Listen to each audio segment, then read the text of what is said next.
Alright, let's get started, guys. Oh, don't even have the game open. Nice. I don't even have it on the right monitor. Nice. Nice start. What's going on, everybody? Hope everyone's having a great weekend.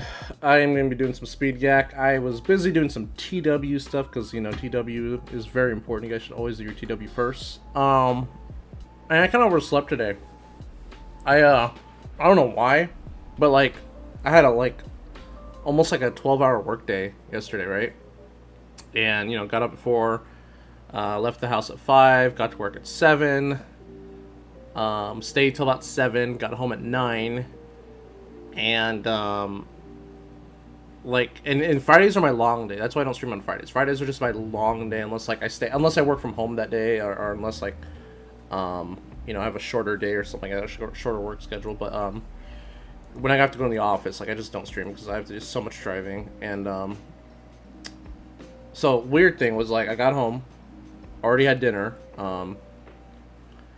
ready to go to bed, you know, but no, wasn't tired, and, like, my second wind kicked in, like, at like 11 o'clock at night. It was crazy. I was like, oh my god, I could not fall asleep.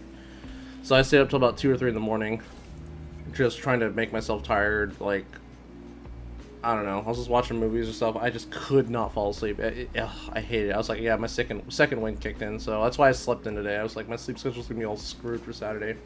What's going on, Alex? How you doing, man? Hope you're having a good Saturday. Not sure if I'm gonna stream tomorrow. Just heads up. There's supposed to be a hurricane over my head tomorrow, so we'll see if we have power in it. If I do, I will stream as soon as GAC goes live because, like I said, I do not know how that hurricane's gonna be, but it's gonna be interesting. All right, so let's get straight into it. Let me turn off guild chat real quick. I want to make sure we give away any secrets or passwords or anything crucial there. All right. So I did check my board. My opponent got 10 banners. He went up against my Ray. Failed, and then he hasn't attacked since. So we're just gonna go top. We're gonna, you know, KISS, keep it simple, stupid. We're gonna go straight for the top. So we got Malgus, we got CLS, we got JMK. Surprisingly, he split up his Riva team. Not sure if I agree with that decision, but we're gonna go with it. Gas, and we got this nightmare team that I don't want to talk about. What happened if you finish GAC round on the same exact points? Oh, if you tie? So if you tie in GAC, which doesn't happen often, but I would say it happens enough where people could remember. If you tie in GAC, the tiebreaker goes to whoever has the most GP. It's a very stupid rule in my opinion. I think it's very dumb because there's been a lot of controversial ties I've seen on stream where people are like, this person played way better, or, like, you know, some people make the argument of, like, hey, if you're punching up, like, if you can tie someone that's got 2 million more GP than you, you deserve the win because you had less than they did. But CG doesn't see it that way. CG sees it as whoever has the bigger count, they get the win. So if you tie in GAC, it goes to whoever has the biggest account. I personally don't like either decision. If you're the weaker or you're the bigger, I don't care. I think if you tie, I think the game should look at I think you should look at the amount of holds you got, or maybe how many, like I think the game should look at how many holds did your defenses get and theirs, and that's literally how it should be. It should be like, if you get a hold, it's a point against your opponent. Not a banner, but like in a tiebreaker scenario. Your GGB2100 got 3 holds. Nice, dude. Nice. Oh yeah, we're gonna look at this team real quick. Oh yeah, we already went here, right? Yes, it's Java. Lord Vader with 8th brother is weird as hell. All right, so we can bounty hunter this team. It's just gonna take a minute. Huh. Alright, well, let's just get started. JML got 25 holds. I don't know if it's 25 legit holds, but yeah. He might have been trying to turn meter load and We'll start with a. Oh, actually, no. We gotta start with Ray. We gotta start with Ray as tradition. Where's Ray? We gotta find his Ray. We're gonna start with Ray. We cannot start our GAC without attacking Ray first. All right. I really gotta figure out a good cron for EP Mara Star Killer. I really do, because I don't have a lot of decent dark side bulk crons, so that's kind of like my downfall at the moment. Jesus, I have one. Well, we don't really need a bulk cron. I mean, it makes the Star Destroyer hit harder. We kind of need just more like, we need more offense. Armor pen, crit damage. I think that's what we ran last time, actually. Yeah, let's just run this one. Yeah, if we get hit with that ult or that whirlwind, I mean, that is what it is, right?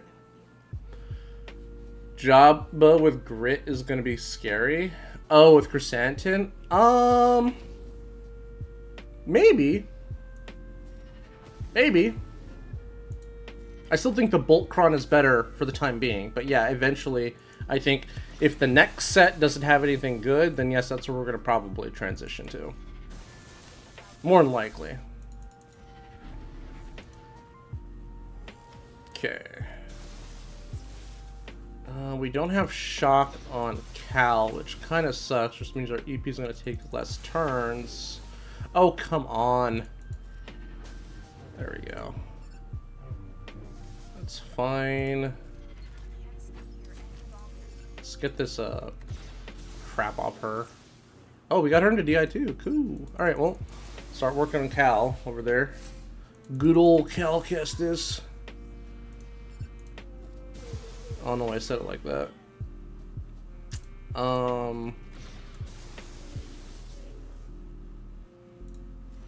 Damn, we already have Star Destroyer? What the hell? Oh, it was killed him. Holy crap. Oh, we can kill him. What the fuck? Okay. This is like deceptively easy.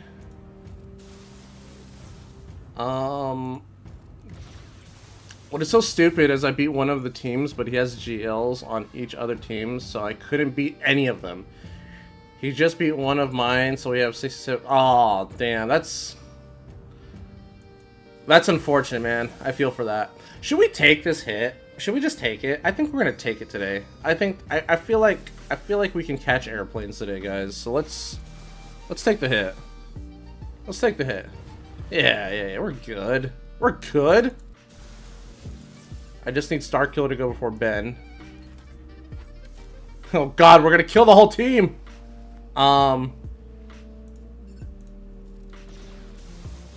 Okay, I played it smart. I knew which button to push. I was like, there's a right way to do this, and there's a wrong way to do this.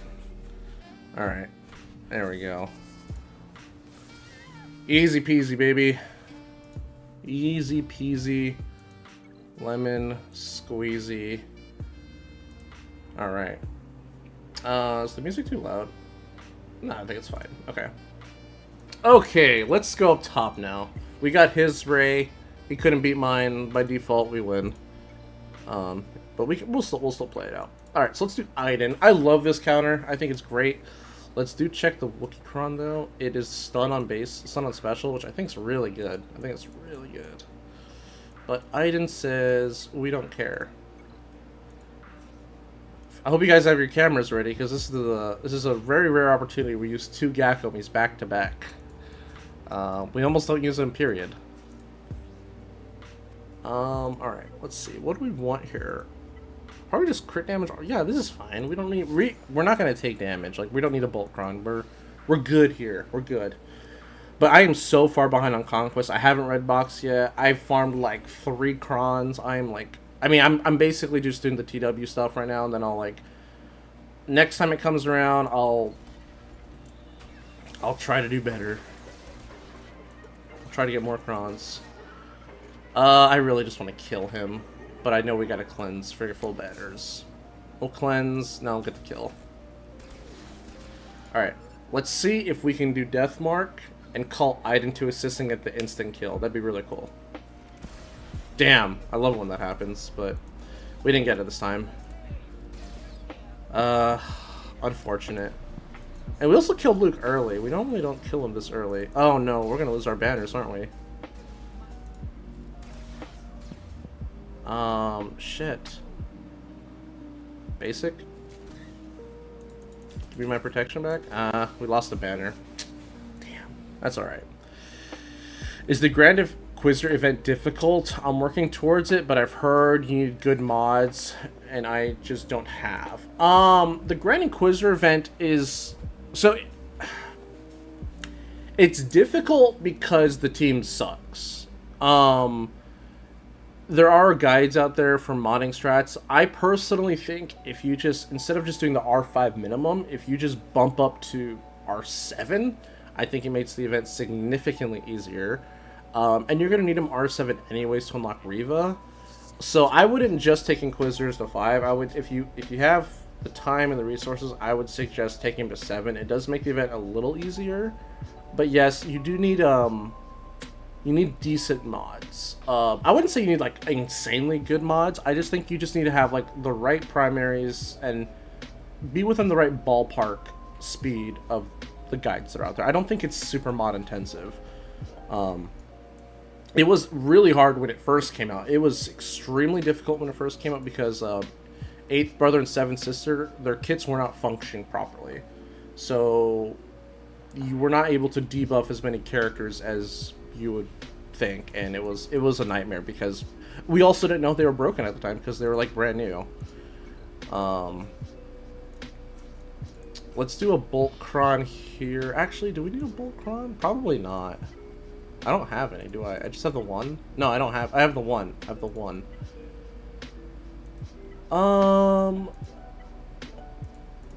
Yeah, we can't use a light side one. Crit avoidance? Sure? I don't know. Should be fine though. This hard counter is this is an expensive hard counter, but I just hate Zori that much. I really do. I really do.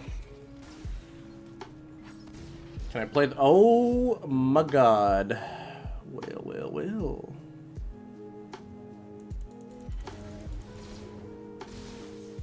We're in trouble. Oh, we're in deep shit.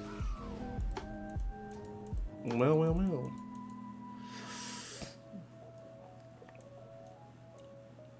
Why did this work? Why did this fail? I mean, I guess they just hard targeted Bo and just took her out. Okay. I'll take that. I'll take that one. I don't think gas works. We'll just use our actually, I kind of want to. Can we bounty hunter this? It's a triple Omi though. Can we pull this off? It's not an ability block, Ron, is it? It's not. We might be able to pull this off. You hate Zori so much. I'm working on her right now. I put her off, but I'm like, yeah, fuck it. Let's just go for her. Light side. I have no dark side. I keep forgetting I have no dark side. Protection up, crit avoidance, crit damage, crit chance. Sure, why the hell not? Why the hell not? Alright, let's see if we can pull this off. See how dodgy Cad Bane feels today. He doesn't. He doesn't, guys. That's how dodgy he feels. He does not. Alright. Might still be able to get contract, but I highly doubt it.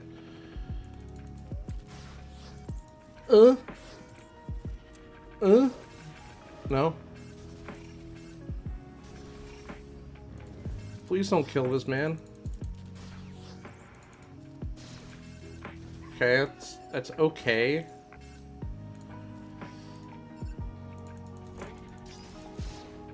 Please don't kill this man. Oh, why can't I dodge the first one? All right, so let's just do it. Let's just pull the trigger on SLKR. Fudge.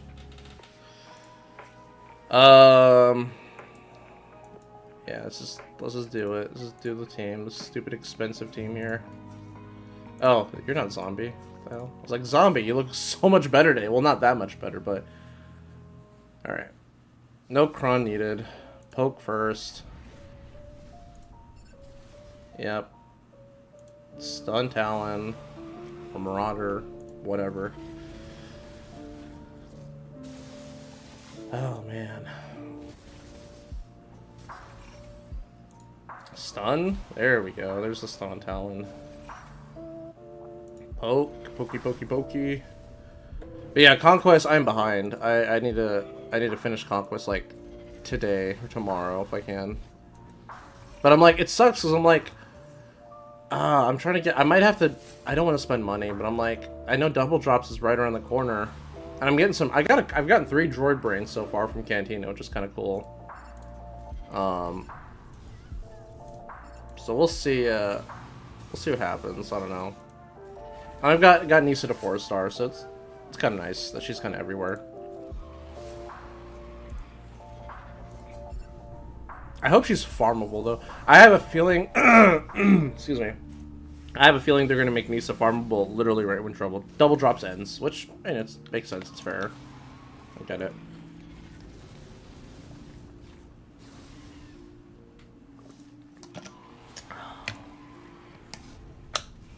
Alright. Put that dude in the ground. How does the Mandalorian Annihilate work? How do you get it? Okay, so Mando's Annihilate, Alex, the way it works is you have to get contract. You have to get the contract with whatever your bounty hunter leader is.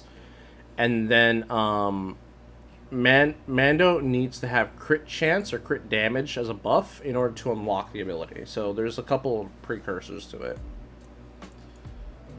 And then we'll use Treya here. Actually, I can't because I'm Van Seal and I don't. Oh, I didn't set them. Oh, I thought I set these idiots. Okay, I didn't. Never mind. I was like, did I set Scion and Nihilus somewhere else without Treya? Like an idiot? Now we're good. We do have to hurry up though. We have like 28 minutes. All right, increase their cooldowns. Man, I haven't done this fight in a long time, man. When was the last time you saw it? Just good old GI lead in 3v3. It's been a minute.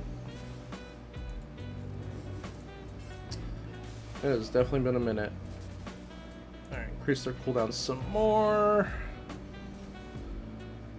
Let's do this. Just gotta get rid of that buff, that taunt. That'd be great if we can. If not, we'll take her out. It's not a big deal. Alright. Oh, shoot, I misclicked. It fell off and I hit the wrong person. That's alright. This is a pretty hard counter to GI. Even though 7th isn't here, but still. So you're going for Leia or waiting for next GI? No! Hold on. I don't know.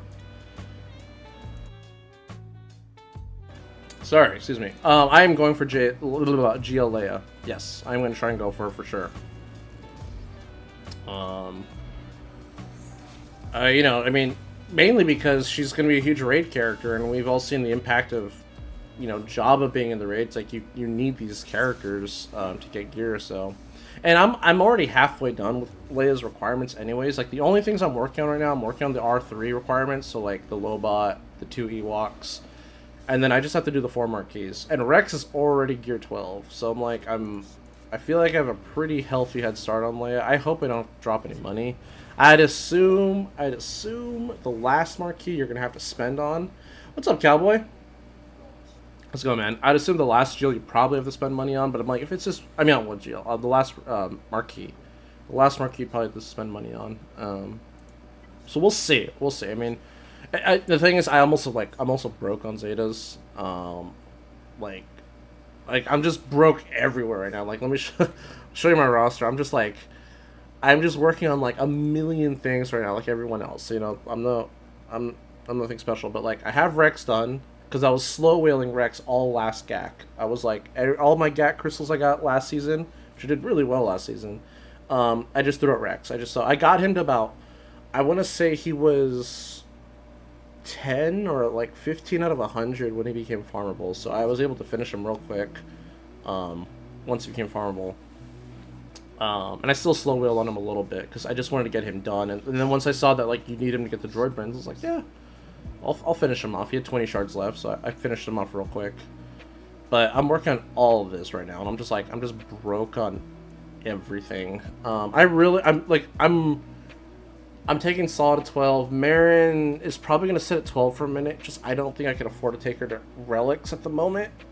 She's probably gonna sit at 12 just to give her other Zeta. Torful, I have to relic. But yeah, no, I'm just like, and then you got these idiots down here I gotta worry about. I got Malicos and Gen Knight Cal, so I'm almost done with the Gen Knight Cal Rex. I'm hoping with double drops we'll be able to finally be done with these stupid hard nodes. And like just focus on Nisa and Scout, get them caught up. But yeah, like I said, I'm halfway done on the. And I gotta get Seer up too. I'm like, God, I gotta get Seer up too, just because like if you don't have Seer, you don't have Malicos, and it's just a lot. It's just dumb. I'm not liking it. That's why I'm like, I want to go for GLA because I want to be done. I want to catch up. I want to be done. I want to be able to like start hoarding resources again and reallocating my inventory. But yeah, it's a grind for. Oh, thanks. Yeah, no, it's a grind. You just take it one day at a time and keep your wallet closed. That's all I can say. Keep your wallet closed. Like the only thing I try to buy these days is just like the $10 Conquest pass, and maybe I'll spend like $10 more on something else, but that's it. I'm like, there's no point in dropping money on the game because there's just one more thing you gotta do and one more thing you gotta do. It's just this bottomless cycle. All right, so what do we use on this? I feel like Bamha and Chewy might be able to work. Not super high on defense or protection. It didn't work last time, but I want to try it again. Alright, let's see. Bamha and Chewy. Crit damage, offense, health protection. That's pretty decent. That one's got a lot of offense. I think that's kind of what we want. I think we want this one more than anything. Defense, though. Defense, health protection. I think we want the defense one. Alright. Bamha and Chewy, here we go. So I think what we do first, now that I remember, I think we shoot Rex. I think we shoot Rex first, right? Or no, we go straight for gas. I can never remember 3v3s. All I know is in 5v5 with CLS, you shoot 5s first. I think we want to soften up Rex. Yeah.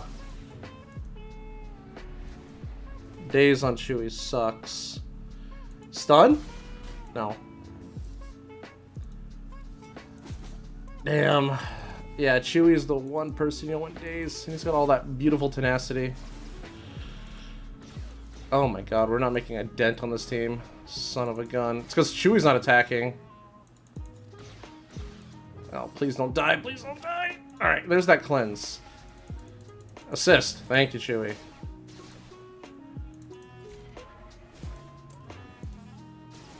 Okay.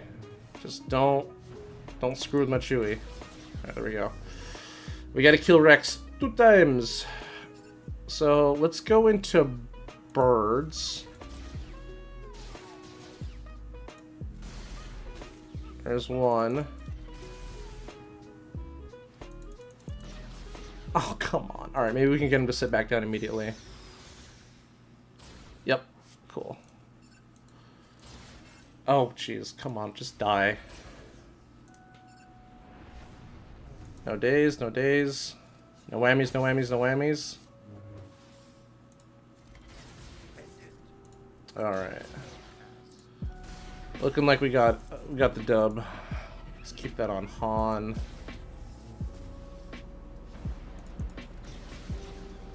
There we go. Oh wow, full banners too. What the? Oh well, maybe not. He's gonna take some from Chewy. Damn, almost full banners.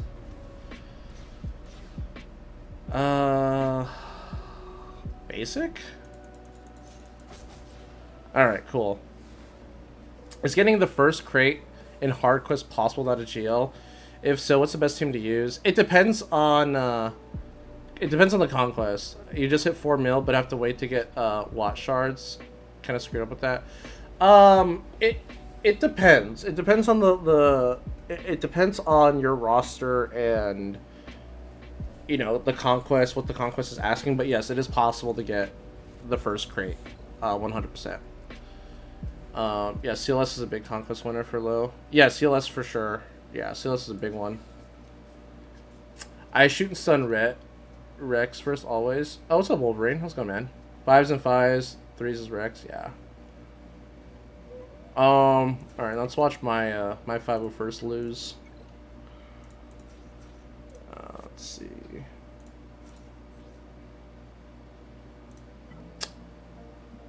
Let's see. I know Gas loses to Zori in 5s. I don't think that's the case for 3s. I think Zori needs all 5. Well, maybe I'm wrong. Maybe I'm wrong. I'm wrong a lot. Oh my lord.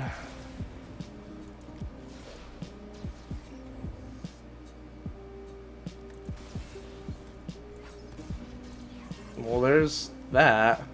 Jeez, let's form up just so we can die. Ugh. Cool, I get a turn. We didn't daze everybody. Fuck. So sad. Threw in my gas. Damn, dude, Zori's on another level. Okay, can you not miss? Can you just not? Crit immunity on Finn's also just hilarious. All right. Well, maybe if we daze everybody and get some health back. It dazed one person. Okay, sorry. Okay. Gas is fully relic? Yeah, well, don't treat your gas the way I treat my gas. Let's just say that. God, I hate burning this team, but whatever.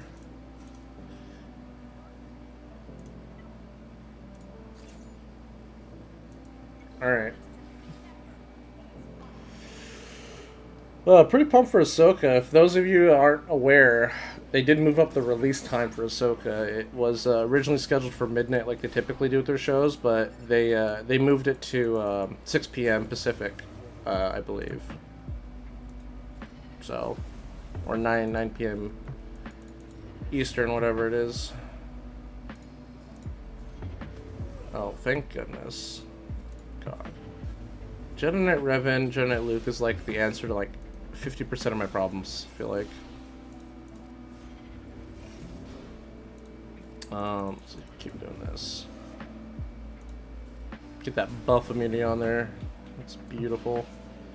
Kill him, please. Oh, come on.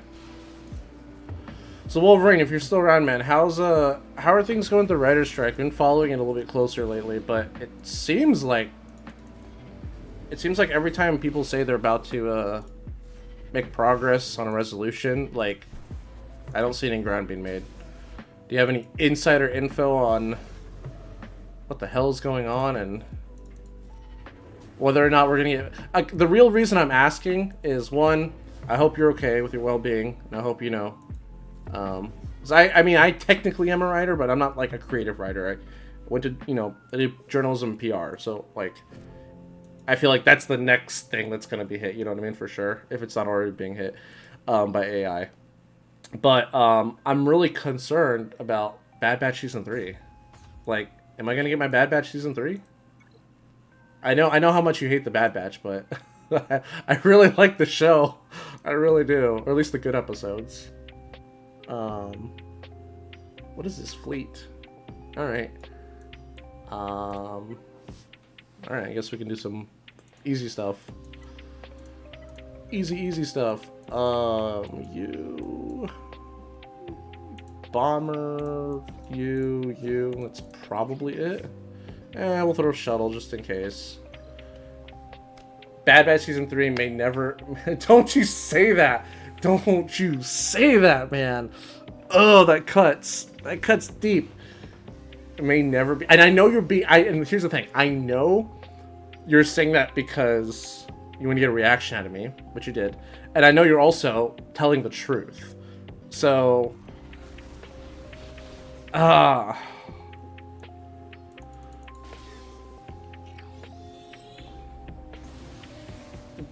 Doesn't felon?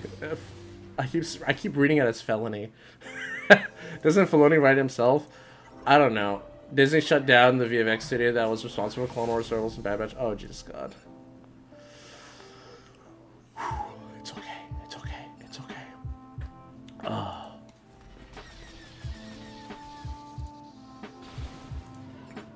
Like, okay, so I get it. I'm not gonna make a case. I'm not gonna try and convince you to like Bad Batch or not. I still think the good episodes and the Bad Batch is so polarizing. It's like the good episodes are so good. They are really good. I mean, they're like the best of the best. And I'm even comparing it to like Clone Wars. The writing on the good episodes are incredible. So good. Very dark tones. But the bad episodes are just so bad. They are so down there, man. It's so hard to make a case for like the filler episodes because a lot of them are just like I feel like I'm watching Lilo and Stitch, which that show was great. I loved that show as a kid, but I was like, this is not Bad Batch. You know what I mean? Like, the strike may be the largest thing ever to happen in the entertainment industry, besides COVID. You think it's gonna be bigger than COVID? Because that COVID thing kind of screwed things up a little bit. I like Match season 1, season 2 is garbage. Dude, I'm telling you, if you take the good episodes from season 1, the good episodes from season 2, put them together, you have an incredible banger of a season. Unfortunately, like I said, there's a lot of filler. There's just so much filler in Bad Batch, like so much. But like I said, that I think one of my favorite episodes, and I'm super biased over this. I like every episode with Crosshair because I think he's the most interesting, like, animated Star Wars character that Disney has been able to pump out in a long time. I think Crosshair is super, super interesting, and I think he's super relatable to a lot of people, like, that either serve in the military or, like, you know, are in, like, you know, what am I trying to say? Armed forces or first responders kind of a thing. Like, I think his mentality is so, like there's so much to dive into, and I'm not trying to, like, throw insults towards Dave Filoni, but I feel like Crosshair was never meant to be this deep of a character, and I feel like they accidentally did that. Like, I know everything is done on purpose in cinematography. I studied cinema for a while, but I'm like, Crosshair is on another level, like, on how deep his character goes. It's ridiculous, and I love his character so much for that. Like, he steals the show in every episode he's in. He really does. But no, my favorite episode in season 2 was the episode with the Zilla Beast, because, like, the first 15 minutes of that episode, if you guys haven't watched it, I would highly recommend watching that episode. The first 15 minutes of it is literally an homage to Dead Space and Aliens. Like, Aliens is, you know, arguably one of the best movies ever made. And the first 15 minutes is literally it's Dead Space and Aliens. It's literally what it is. It's so good. And I'm like, for Star Wars, I'm like, there's no blood or anything, obviously, because it's Disney. But I'm like, for Star Wars, I'm like, it got pretty dark, pretty scary. Much bigger than COVID? Wow. The Doctor over Crosshair? Dude, the Doctor is cool because he's a villain. But Crosshair, like, there's so much with, like, Crosshair's psyche. Like, Crosshair's psyche is what makes him so interesting. Like, he is just, like, God, dude, he's so good. The Doctor's mysterious to me? Well, yeah, because we don't know who he is, and he just shows up, and he's a cool villain. He should have been introduced in season 1, in my opinion. Because season 1, like, didn't really have a villain for season 1. Like, they really didn't. They're like, oh, it's Crosshair. I mean, Crosshair is not the villain here, man. Crosshair is, like, even though Crosshair was separated from the squad in season 1, he was always still part of the squad, even though he was detached. And even he knew that. That's like I said, like, there's so much complexity to his character. It's insane. I'm like, the show is so bad. I don't think they did that on purpose. Like, there's no way you have this really barely average show, because I am judging the show as a whole, not just the good episodes. There's this barely average show, and you accidentally find a stage. You know, you accidentally find this amazing character. Oh, thanks by the way for nobody that said, hurry up, you only have 10 minutes to finish GAC. I just realized that. We gotta stop talking about Crosshair and baseball and just go. Yeah, it's been going on for a while. By the way, what's going on, Wolf? There's so much about the strike to get on a stream. If you want to talk about events, you can reach out. Oh yeah, for sure, man. I would love to do that at some point. I think that would be a fantastic thing to talk about.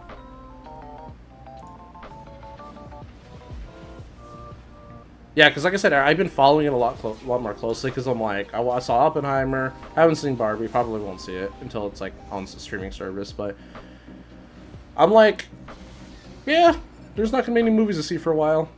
Like, I kind of want to go to the movie theater while I still can. Which Oppenheimer was fantastic. I went and saw it with my dad. We went to the Chinese theater in Hollywood because we wanted to see it on like an actual IMAX screen. I didn't know this, but apparently like when you go to your standard movie theater and they say they have IMAX, it's not a true IMAX screen. I didn't know that. I was like, have I been like seeing fake IMAX movies this whole time? It's like, no, like a real IMAX screen is like this giant thing, and it's like, oh. And I guess there's only a handful of them available. So I'm killing that. I'm killing that. I'm so sorry for the volume. I'm killing that after the stream. I always forget how loud that is, and I can never change the volume on it. Like, Stream Elements is being stupid. But thank you. Thank you, Cowboy, for giving Wolf that, gift sub, man. Appreciate it. Alright, let me see what YouTube said. I haven't looked at YouTube in a minute. Crosshair's story arc is going to be really good if they're going to bring him back in the back. Yeah, no, they're going to bring him back. They 100% are. I'm just worried and concerned about the fate of the squad. Like, you know what I mean? Like are they actually going to live, or what's going to happen to them, kind of a thing?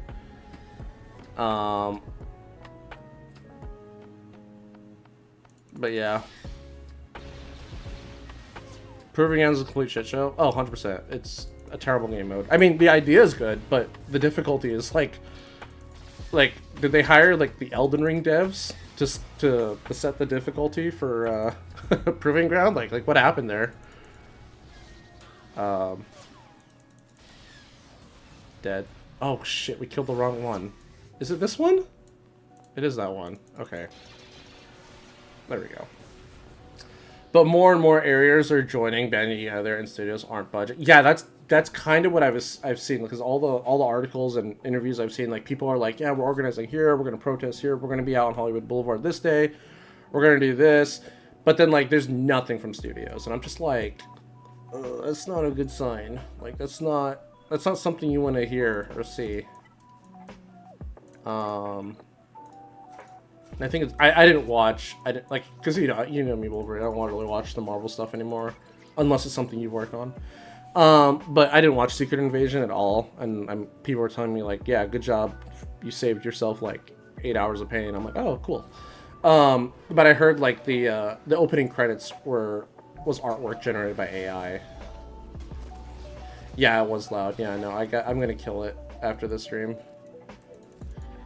Secret Invasion ending was. Yeah, no, I didn't watch any of it at all. I didn't watch any of it at all, so I was just like, nah, I'll just pass. Don't they have a movie coming out too, like the Marvels or something like that? I saw it when I went to go see Oppenheimer. They played a trailer for it. I was like, so, because I'm not really in the loop on like where we're at the story of Marvel at the moment. I still didn't see Guardians 3. I know that was a good one. I still haven't seen it though. But like I saw like. When I was at Oppenheimer, they played the trailer for the Marvels. I honestly thought they were playing a trailer for a Disney Plus show. I did not realize that was a movie. Skynet? We're fine. I'll just say the strike has an immense potential of lasting for years. What's up, Durgid? Fully would. I mean... So I grew up watching SpongeBob, and they have an AI channel that generates SpongeBob episodes, and I will have that on the background while I'm working, and I'm like, I feel like I'm watching feel like I'm watching SpongeBob all over again. Let's kill this Lord Vader. Let's kill this Lord Vader real quick. Let's just knock this one to the ground. Let's go bounty hunters. Let's just go yeah. Let's see if we can kill him before GAC ends. How about that, guys? Dark side bulk. Crap. Is it even worth doing that bulk rod? Probably not. Let's go with this. Let's just go with this. It's probably better. AI is the main point, but there's so much multiple depth problems. Yeah, no, I know like the whole like streaming service thing. Like people feel like they should be getting paid more, and typically when people are asking for more pay, I am usually immediately against it because most of the time I don't think it's something that's. I mean, everyone wants more money. That's just normal, right? But like people just asking for more money and not really elaborating on it, like I think sometimes it's just like a big no-no. But I do agree. I do think people should be getting paid a little bit more for the streaming service thing, especially animators. I think animators are getting like screwed over right now. Like I think what was it? Well, there was one Pixar film. It was a couple of years ago. I don't remember what it was. But I remember some of the animators were upset because they thought they were making something that was going to be shown on the big screen, and then what was it? It was the movie about the dreams or like the souls. Was it called Soul? I didn't watch it. I think it was Soul, but it got pulled from theaters and got thrown straight to Disney Plus. Long story short, and I remember a lot of animators were really upset because they were just like, they thought. They're making something for Hollywood, for the big screen, but they're like, oh, I'm something on Disney Plus. No one's gonna watch my work. And, you know what I mean? Like, how do I, And it's like I get it. I do get it. What I think, yeah, I think the streaming, like part of me wishes streaming services didn't exist. They are so, like, useful and so great, but at the same time, I'm like, I feel like, I hope, I don't know, like in Disney Plus, they're raising their prices again. I'm just like, my God, these greedy bastards. Like, what the hell? Like, I'm talking to my family. Like, after Ahsoka, I'm like, is it cool? Well, after Ahsoka, we have Loki. Shit. So maybe after Loki, I'm gonna ask them, like, can I just cancel the Disney Plus thing? Like, can I, like, buy myself an extra, like, fillet of salmon a month? Like, can we not on this Disney Plus thing for a while? Because if they say, because I know it's gonna happen. I know it's exactly what's gonna happen. If they say, my youngest brother loves rewatching Rebels and Clone Wars, so I know exactly what he's gonna say. He's gonna be like, well, he likes putting it on like while he's working on stuff or just in the background. So I get that. I'll just screen record all the seasons and put them on a external hard drive. And be like, there you go. There's all your shows. Problem solved. like I'll just buy a one like a Seagate 1 terabyte hard drive and just like there. They're all there for you.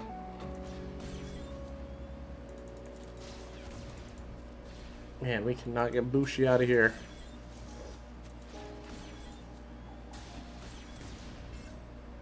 Let's do that. 8 thermals. That is not good.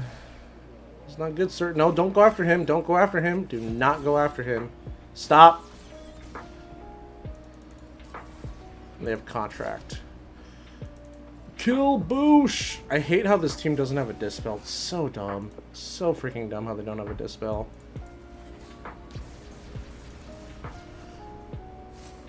You're waiting for Yellowstone to leave Peacock and go to Paramount Plus, which should be. Yeah, Peacock's interesting. I'm not sure why it's there. My dad's trying to get me to watching Yellowstone. Haven't gone around to it. God damn it! I feel like that taunt wasn't there and I just misplayed. I feel like we could have killed Boosh. I'll have to go back and watch the VOD. Paramount butchered Halo. Oh, dude, Halo. Don't even. Halo died when Bungie sold it. Let's just say that. Halo died when Bungie sold it. Halo did not die when it went to Paramount. It died when Bungie got rid of it and sold it to Microsoft. feel like for the players who are new to the game but feel like the opportunity to get Conquest too early, should unlock them otherwise. Not. Yeah, no, honestly, like, so I think where CG like screwed up, I think where they could make Proving Grounds better, is if they made like Conquest characters, if they didn't make them all 7 stars, like the old ones, the ones that are in, like, I feel like if a character goes to Proving Grounds, not only, you know, do you unlock shards for them, but they should make it where it's like a 4-star unlock for that character. I feel like they should do that. I feel like that would make Proving Grounds much more attractive for newer players, because farming cat for, I don't know how long it takes if you don't buy the $30 pass, but I'm assuming like years to farm cat. I think if you can unlock her at 4-star, that would make a huge difference for that player, especially where they're at. And honestly, it's like, it's a nice trade-off. It's like, okay, you have access to the character, but you can no longer use datacrons for them. And I think people would say, I'm okay with that because I don't like datacrons anyways. So I think that'd be a huge change that CG would make. When a character goes to Proving Grounds, they unlock at 4-star instead. But I don't know if they have the capacity to make that coding. Disney Plus, my soul be going bye-bye? No way, Wolverine. They're hiking up the prices. They're trying to stagger their shows, so it's like, what, it's Ahsoka, then it's Loki, and then after that there's, I want to say one other thing I can't think of, but we didn't.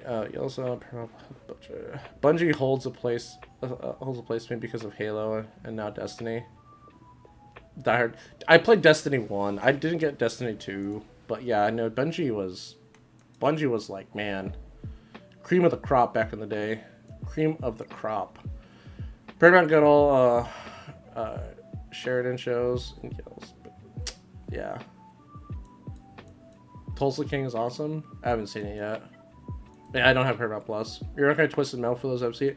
Yeah, so I've heard mixed things on it. Like, some people are like, nobody asked for this show, or why do we have it? And, I mean, I like Anthony Mackie. Don't get me wrong. I think I like him in things other than Marvel. I don't really care for him in Marvel or as the new Captain America, whatever. But I think he's really funny in like other mediums. Sweet Tooth is legendary. That's what I've heard. I've heard the casting for Sweet Tooth was like spot on. There's talks that Disney Plus might be going away. They're staggering things because there's no content. Yeah, I know. I know. That's why they're staggering things.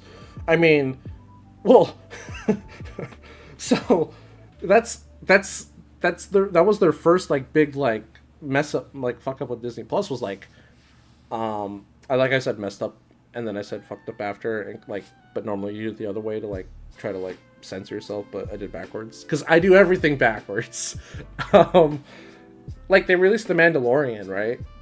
And everyone got their free. That's why there's no more free trials on Disney Plus. Like, you got your free trial when The Mandalorian came out. Once that show was over, everyone like unsubscribed. It was like the Great Purge. I don't know why they didn't think.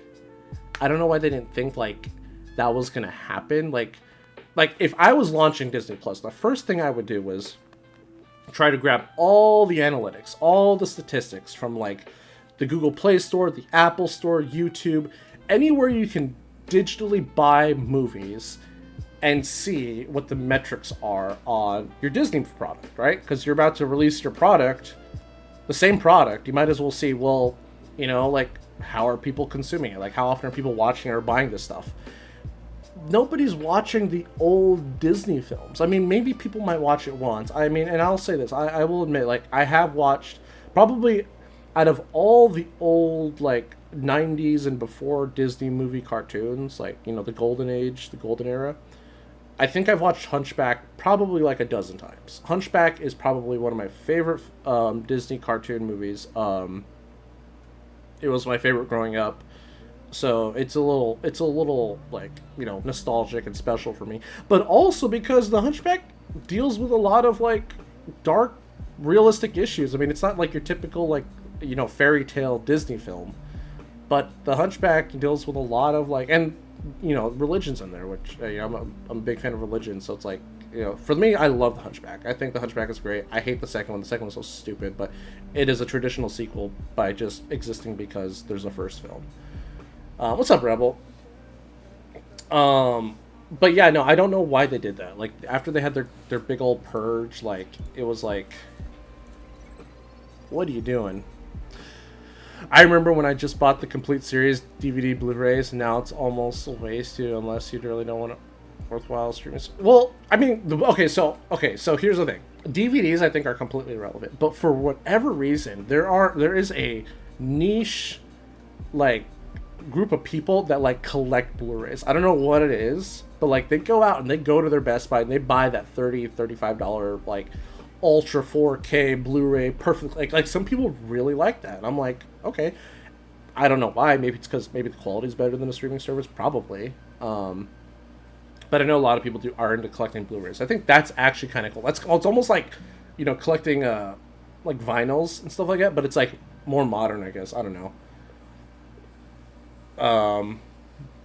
Frollo and the Song of Hellfire's oh yeah, dude, Hellfire. Oh gosh, dude, absolutely. You know what's funny? Okay, so going back to like my early when I was just a wee little Van Seal. Yeah, I used to sing Hellfire as a kid when I was like 2 or 3, but I didn't know the words. I was just like, I was just like marching around as a kid. I love that song when it came on. So good. Maybe that explains why I'm so fucked up. But nonetheless, it's a great song. Live action show Snow Brown is gonna be. Oh, I don't even think that's gonna. Okay, I'll be shocked if that makes it to theaters. Like, Rachel Ziegler has just left the biggest shit stain over the film so far, and they're not even done. Like, it hasn't even come out yet. I'm just like, dude, like, when will they learn? Like, I just don't get it. And the funny thing was, like, I saw Gina Carano called her out the other day, and I was like, oh my god. I was like, because I guess when Gina Carano was doing her old beep boop bop Twitter stuff, when The Mandalorian, they fired her, I guess Rachel Ziegler called her out, and then now, like, Ziegler's like asking people to be kinder and yada yada, and then I'm just like, wow, oh my gosh. It's crazy. It's crazy. And the thing with all these Disney live action remakes is like the whole like Little Mermaid brain, not being white. I don't care. That's fine. Whatever. Sure, whatever. I it's whatever. But what I don't understand is why are they remaking the same product? Like, can they not pump out any original ideas? Like, why not do a sequel? Like, you kind of how we got with, like, Rogue One or, like, Solo, for example. The 2 Star Wars... Though, actually, The Force Awakens, I do like that film, too. Those are the only 3 Star Wars films I like that Disney's done. But, like, stuff like The Mandalorian or even The Book of Boba Fett, it is kind of original. I mean, granted, it's the same story writing where they make their main male character forget who they are, and they have to rediscover who they are, and blah blah blah blah, and they're a loser and they're alone, kind of like Kenobi. They do that for all their male characters now, but like, why don't they do like just a sequel to like The Little Mermaid? I know there was an animated sequel, but I mean, like, why don't you like a spin-off or like a different take on it? Why do you have to remake the same story? Like, and the thing is, the standards are set pretty high because the Disney classics are, well, classics. Like, it's kind of hard to beat classics. It really is. It doesn't matter what you're using. Are you excited for the Ahsoka show? 100%. I've heard it's very, very good. They released a little clip of like a little 20-second fight scene with Ahsoka and like the Inquisitor, and that 20 seconds, believe it or not, the fight scenes, the moves, it looks good. Like, I think they learned from Clone Wars Season 7 on if you have a good fight scene, people will notice and acknowledge that. Because the fight scene between Ahsoka and Maul was all mocap. And it looks good because their moves and their strikes, they feel heavy. They have weight to them. But if you go back and watch, like, Season 1 or 2 of Clone Wars, like, Grievous fighting Kenobi, like, they're flying across the room at like 2 frames, like within 2 frames. It's crazy. They're moving insanely fast. You can't even you actually can't even track them with your eye. That's how fast they're moving. Like, if you think they feel like they're like weightless. So the fight feels kind of weird, but but no, like, yeah, no, just from the fight scene that they showed, that little clip, like, I was like, yeah, cool, they're doing cool moves, and I like it so far. I'm chilling, waiting for Exec to come back. Nice. Yeah, once you get Exec, man, that ship is a game changer. That ship is 100% a game changer. I still can't believe they haven't said anything about the Leviathan, like, on how they're gonna make it not horrible. I mean, it's still a decent ship, but, like, you know, CG was selling it as, like, it's gonna be the ship of all ships. It's gonna be an incredible profundity executor counter, and even though those are still beating it no problem, Chimera's beating it no problem. Although, if you invest in the Resistance, the one fleet nobody has, that can also beat it. And it's just like, what the hell?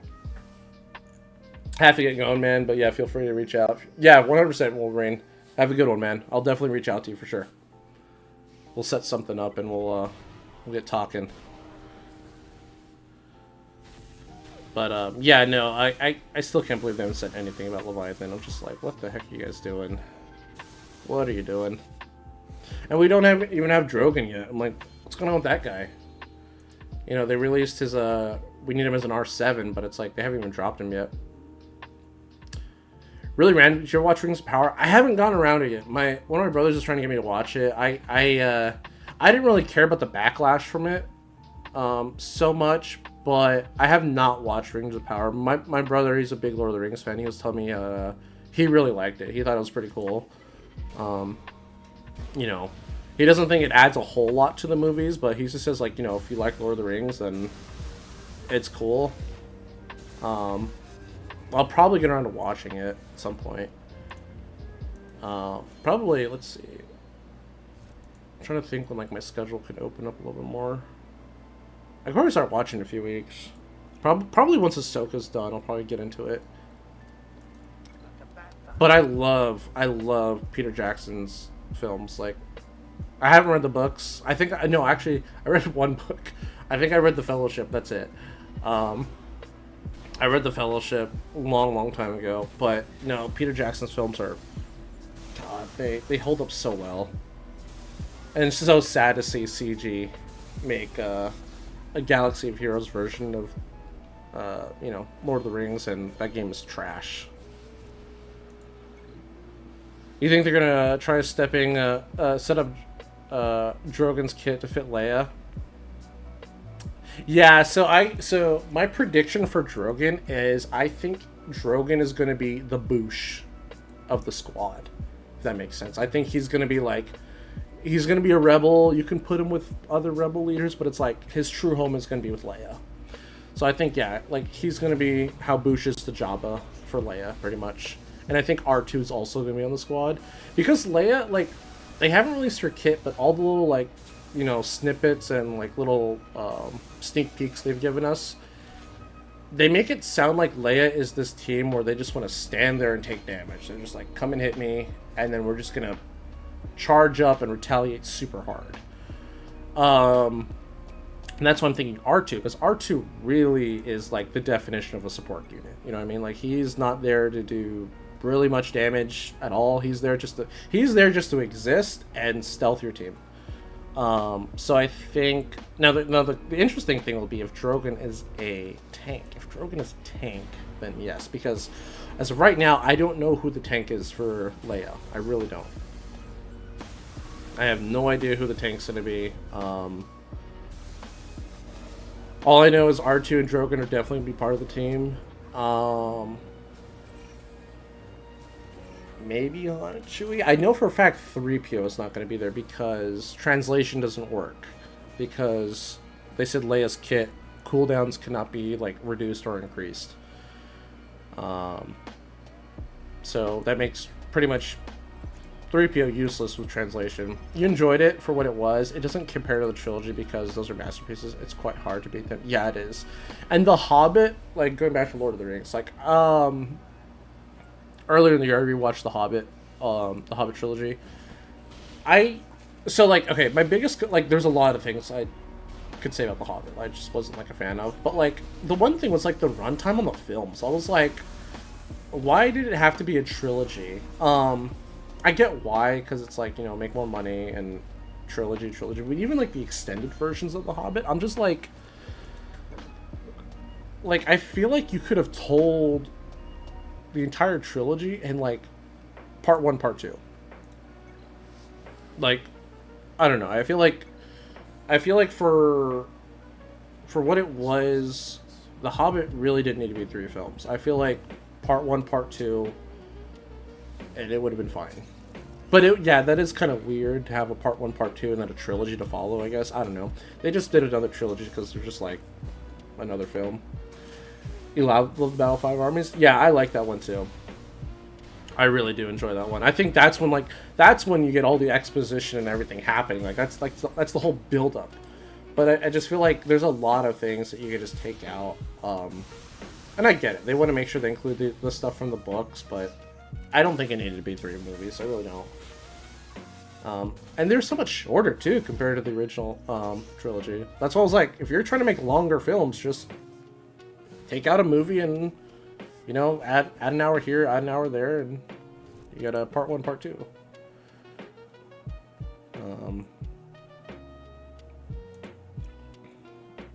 Are we done with Malgus? How many more battles are we gonna do with them? CLS squad won't work with Leia, but won't stop players from experimenting there. So, no, okay, so Han and Chewie doesn't.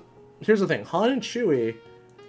Well, I'll go over my plans. I've done this a few times. Let me just build this real quick.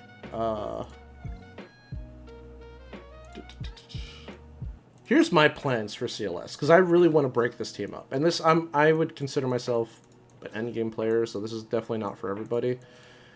But, okay. Here is what my plan is for this team. And I hope I can do this. And I don't know what the Leia team is, but Han and Chewie, throw them with Leia. Throw them with Leia, sure. I don't care. Throw them with Leia, or they don't go with Leia. Actually, okay, hold on. Let's just get Leia out of the picture. Get Leia out of the picture. This is what I want to do, with or without Leia, regardless. Okay, I want to break up this squad. The dinner scene in the first movie is hard to get through. Yeah, it was. It's just like, is there a point? Can we hurry along? Anyways, but all the Dol-Guldur stuff is awesome. That stuff's great.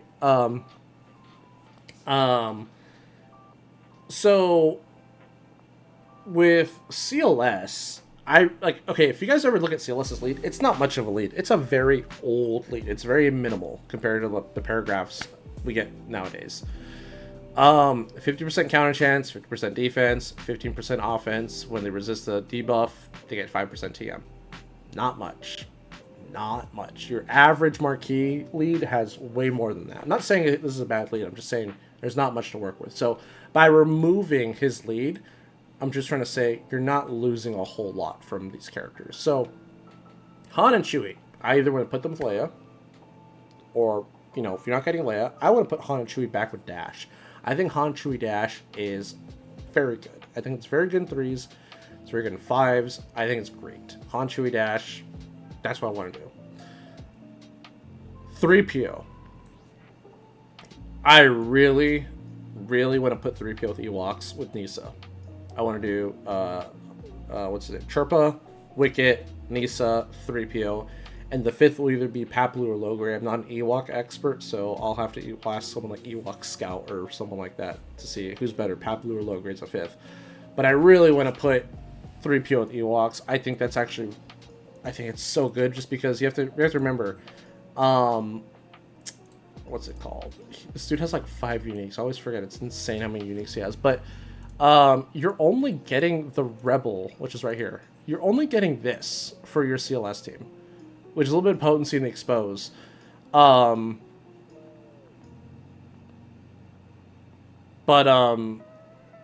for Ewoks, they get all 3 uniques. They get the defense, they get the crit damage, and the stats are doubled for Ewoks. So you're really, like, we haven't seen the full potential of 3PO, if that makes sense. But I think 3PO with Nisa is going to be insanely good. Because the nice thing with Nisa is you don't need a full Ewok squad. I like how they're doing that again. Alright, so we got 3 characters down. 3PO and Chewie. Or Chewie, whatever you want to call him. Unfortunately, this guy does not really have that many homes. The only places I can consider placing him would be with Mon Mothma, to make Mon Mothma a little better. Or you put him with Sortie. Because, you know, he is technically a droid for some reason. Sortie or Mon Mothma, that's where I would place him, just to make that team, those teams just a little, just elevate them a little bit much. And then CLS, this is what I'm excited about. This guy, I want to put with Seer. I really want to get CLS with Seer, Cal, Malicos, and then probably a 5th as a tank. Mainly because of his uniques. I think his uniques are insanely good. Especially this one, the turn meter one. Because, oh no, not that turn meter one. It's binds all things. This one. So, whenever he takes damage, or whenever he gets debuff, basically, he gets 5% health back and protection. I believe Seer's kit says they get 20 or 10. So he's going to be healing, he's going to be hard to kill. He's going to be healing more, basically, every time you debuff him. But every time he inflicts a debuff, he's going to get turn meter, and then the rest of the team is going to get half of what he gets. So he gets 10% for every debuff he inflicts, and then they get half. So if we look at his specials, he inflicts, where is it? Buff immunity and tenacity down. So he's going to get 20% TM. The rest of the team will get 10. Speed down, defense down, another 2 debuffs. So I really think CLS with Seer might be really nasty. So like I said, that's my plan for the CLS squad. It's not something that's going to happen right away because, like I said, I don't have all the components ready. I don't have Nisa, Malicos isn't out. My Seer is not really up to par, but that's what I would like to do with CLS because there's just too many teams in the game. There's too many teams in the game. Everything's just being compartmentalized together. Things are starting to fold over. Yeah, I'm not sure if the Seer team is going to need a tank. That's why I'm like, maybe you just run 5 offensive characters. Because they're all very hard to deal with. They really are. Maybe you might need a tank. I might be wrong. Maybe Ninth Sister is going to be placed there. Who knows? Let's see, are these my crystals? They are. Let's see where we're facing tomorrow, if the Hurricane lets me do my GAC. Cocoa Fire TIE Fighter symbol. Love it. Love it, love it, love it.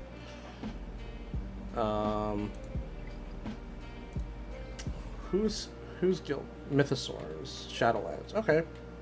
Cool. Alright, let's wrap up some Conquest. Let's finish whatever energy I have left. And then I gotta get back into some T-dubs. Man, I still gotta do these two. Let's get this one done. Cal, Seer. I know there's a Night Sister node where you can cheese this on. Is it this one? This is not a 10-minute battle one. What's the node you cheese it on? I feel like... I can't remember. No. What's the node? What's the node you do the JML... Is it the Night Sister one? But I'm like, it's 5 minutes long. I feel like you can't get a whole lot of kills within 5 minutes. Do I just have any normal Night Sister nodes? Yeah, we'll just have to go in and play smart, I guess. Alright, so you, Jolie, and then Cal. California Kestis. Alright. I want to say there was an easier way to do this one. But I might be thinking of like 2 conquests ago. I can't remember. So we'll just AoE to get the damage ramp. Use Sector 2 against Mon Mothma. But these people res, that's what I'm trying to do.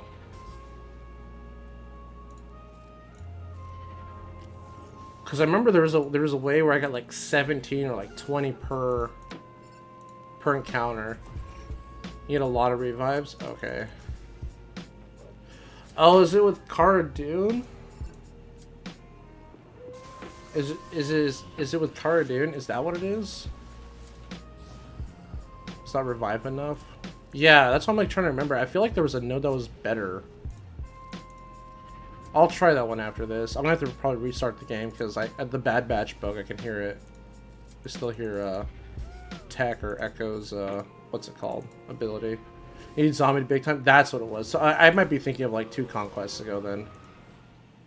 Yeah, because I think there was a Night Sister node with like the 10 minutes on it with zombie. Yeah, because this is just like not. We've gotten like 2 kills in 2 minutes. Yeah, they're just taking forever. Yeah, I'll try the Mon Mothma node.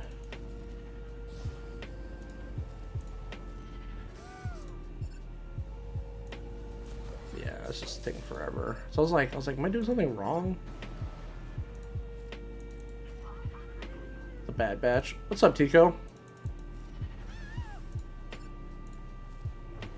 Oh god. Just kill her. Just get the kill with Cal. Oh god, we didn't even do that. Alright. Yeah, let's try that. Let me get rid of this Bad Batch bug. I hate that. I don't know why or how they haven't fixed that. It's been going on for years. Exhausted, about to get some coffee. Nice.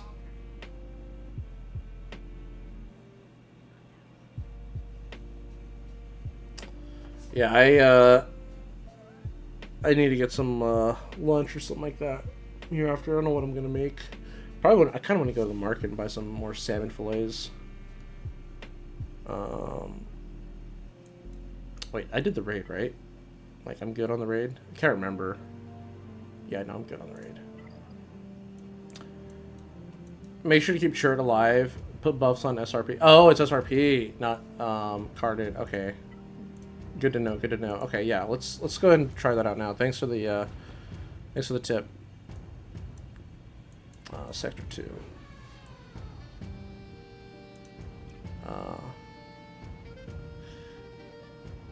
It's, yeah, but okay, it's the 5th battle because there was a node. I'm trying to think. There's a node where it's like a 10-minute node. The 10-minute nodes are the ones you want. Is okay. Everyone's saying use that one. Okay, I'm just looking for my options here. Closed on Sunday. No, I should be streaming tomorrow, as long as, like I said, the hurricane doesn't take out my internet forever. This one will get me like 8. All right, we'll try the Mon Mothma mode. What's up, Vizzy? How's it going, man? We'll try the Mon Mothma node, and then if that doesn't work, I think I'm gonna do that Veers node, because at least the Veers node will get me like probably like 8 or 9, because you have to kill them a bunch of times. Yeah, we'll see how this works.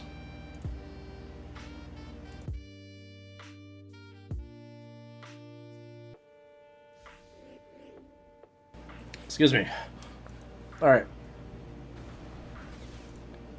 Only thing I'm worried about this node is how many turns Baze is going to be getting, because he gets a crap ton of turn meter. Alright. Let's just go ahead and do this.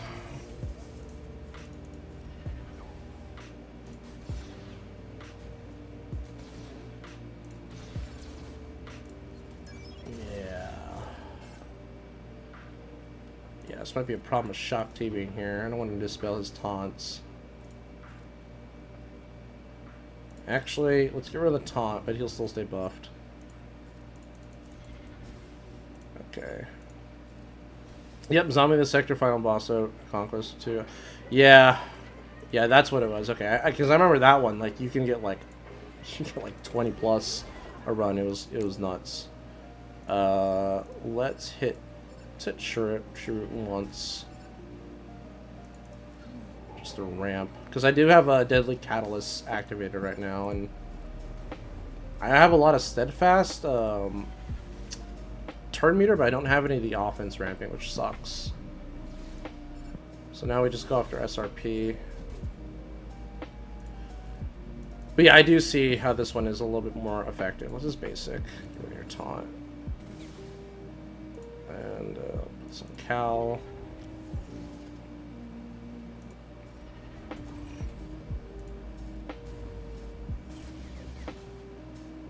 Once I ramp enough, though, it should be a lot smoother, right?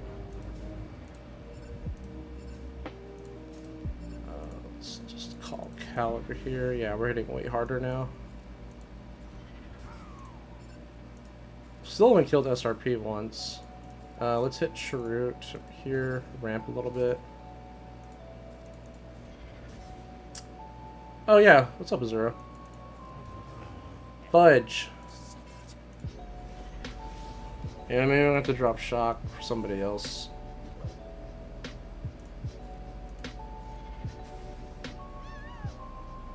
I'm not even tracking how much we're getting.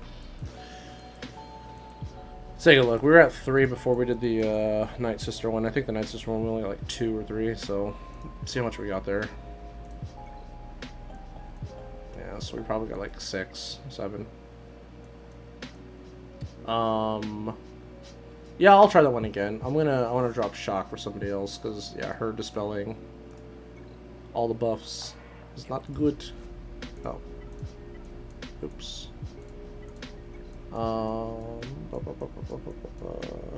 You drop shock for another Jedi. Probably do like somebody like someone who I wouldn't mind attacking if they attacked. I guess Barris? I was gonna do JMY, but Barris is probably safer. Vizzy, thanks for the follow, man. Or make Vizzy, sorry. Vizzy. Appreciate it. Hope you're having a great weekend. There we go. Ayla?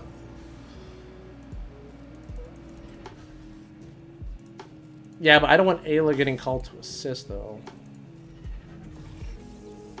I'm a little worried about her getting called to assist and taking a kill from me. Okay. Let's hit Chirrut over here. Let's hit you, ramping a little bit. It works? Alright, we'll try Ayla after this. How many do you get per run, like on a like what's your personal best?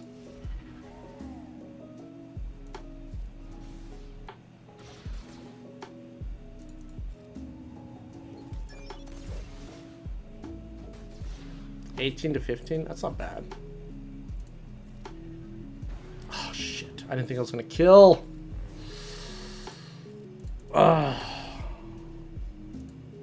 Well, it's fine. That means we're dumbing our team down.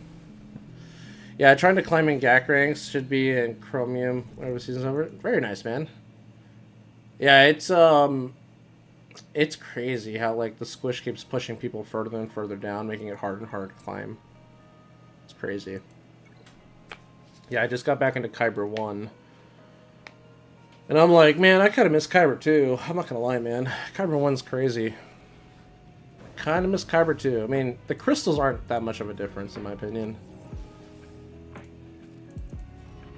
Like, if you know how to manage your crystals, you're not going to notice much of a difference. K2 and K1 crystals, it's very, very similar. Obviously, K2 is better, but... Oh, nice dodge. I mean, sorry, K1's better. Sorry, K1. I know what I'm saying. K2 is not as competitive, but it is at the top. Like, that fence of K1, K2, that is a nightmare place. That's like the Bermuda Triangle for GAC right now. It's just like... getting stuck there in that borderline K1, K2 is just like, oh, that place is awful.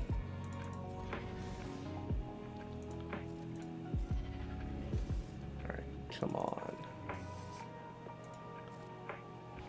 Yeah, I guess as long as I'm not stupid and don't kill everybody like I did last time, we should be getting, like you said, 8 to 15. I almost did the AoE again. Alright, let's just kill Baze. Keep calling Cal. Let's call him again. I want to hit somebody else so we could ramp a little bit more, but there's Baze.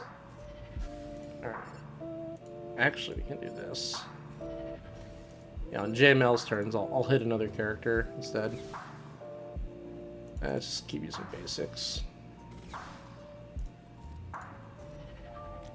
Alright.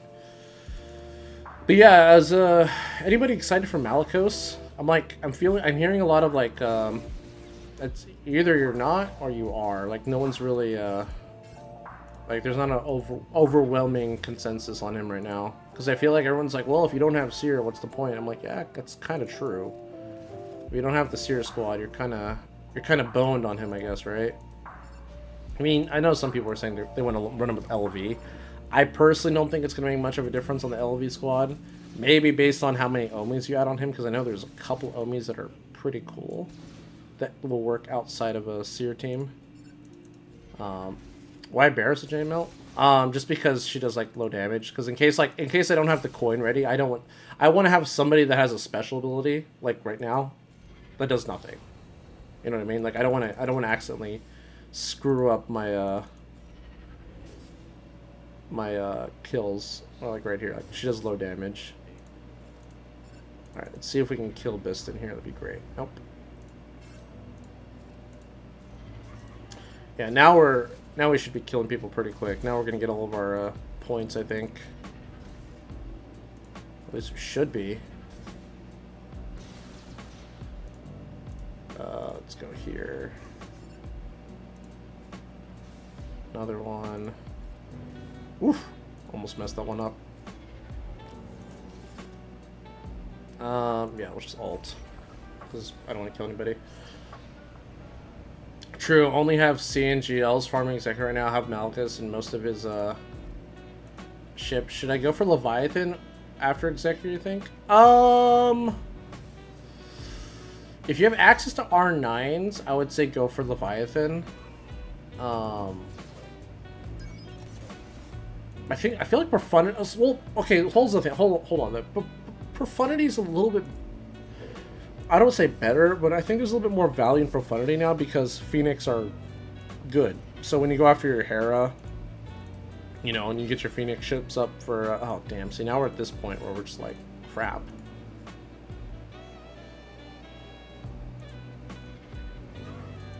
Damn. Well, that's alright. So we were at 11 last time we did this. Let's see what we got here. Yeah, what's up, Icy?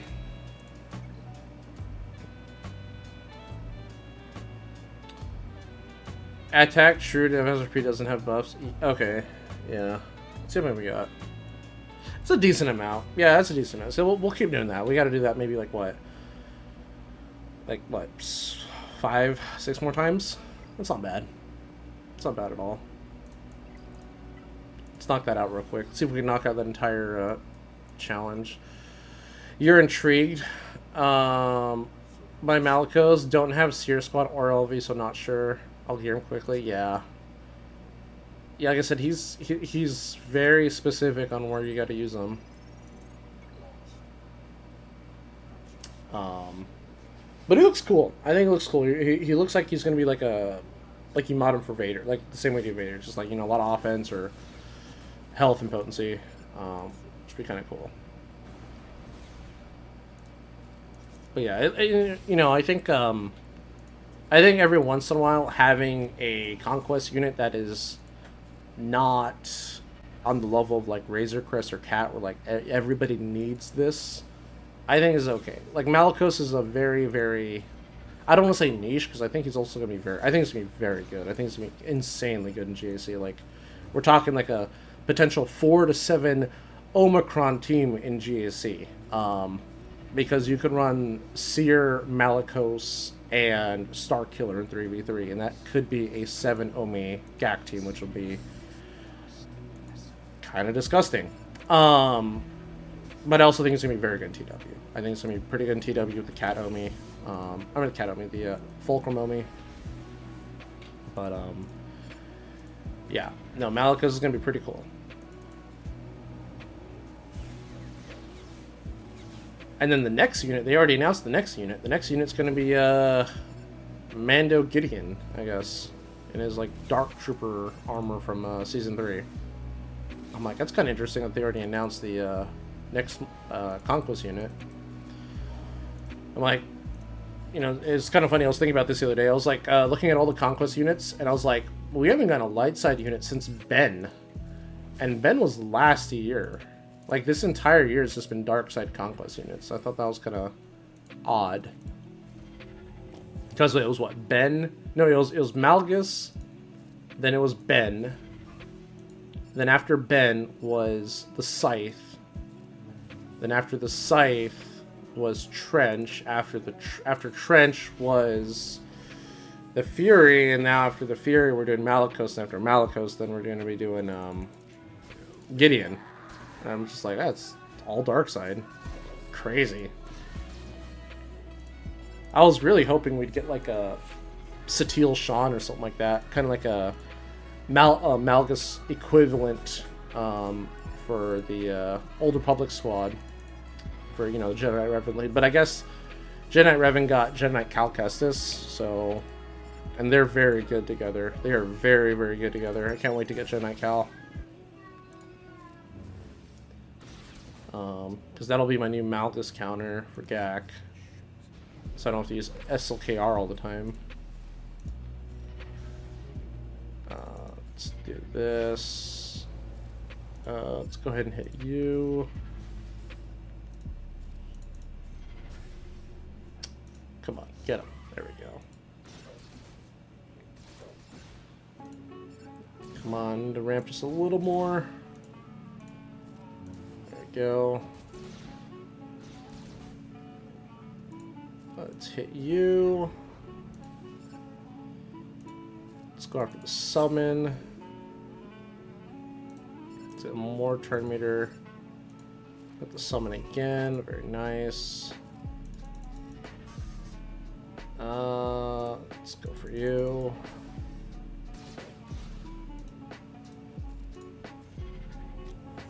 Nice. Let's hit Biston.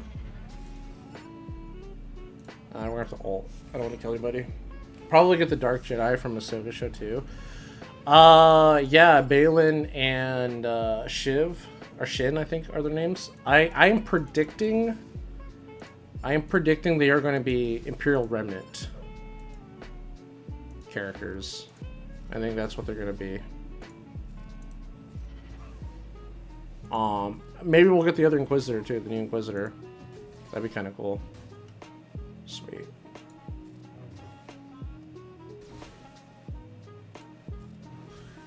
Alright, now we're in it. Now we're in it, folks. We'll hit... What's your route? Damn. Let's just heal. I want to see... I'm trying to see if we can get them a turn, that way we can get buffs up back on them. There we go.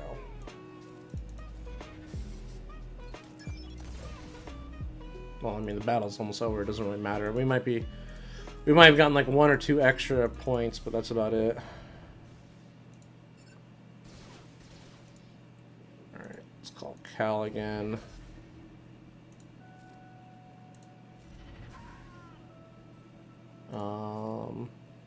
Let's just let time out. I don't want to waste the stamina. In before Drogon is another Ewok. You think so? You think we're gonna get another Ewok before Drogon? Press Wampert, are you gonna go hard for Gialea? So I'll show you my roster real quick. Imp Rem would be awesome. Yeah, I because that's a faction that, like, they just made, but they haven't done anything with. I'm like, we'll see.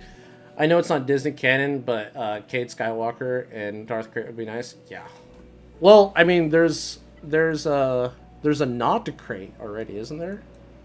With Talon, isn't like Crate's arm right here? Isn't this Darth Crate's arm or something? Oh, I always thought it was.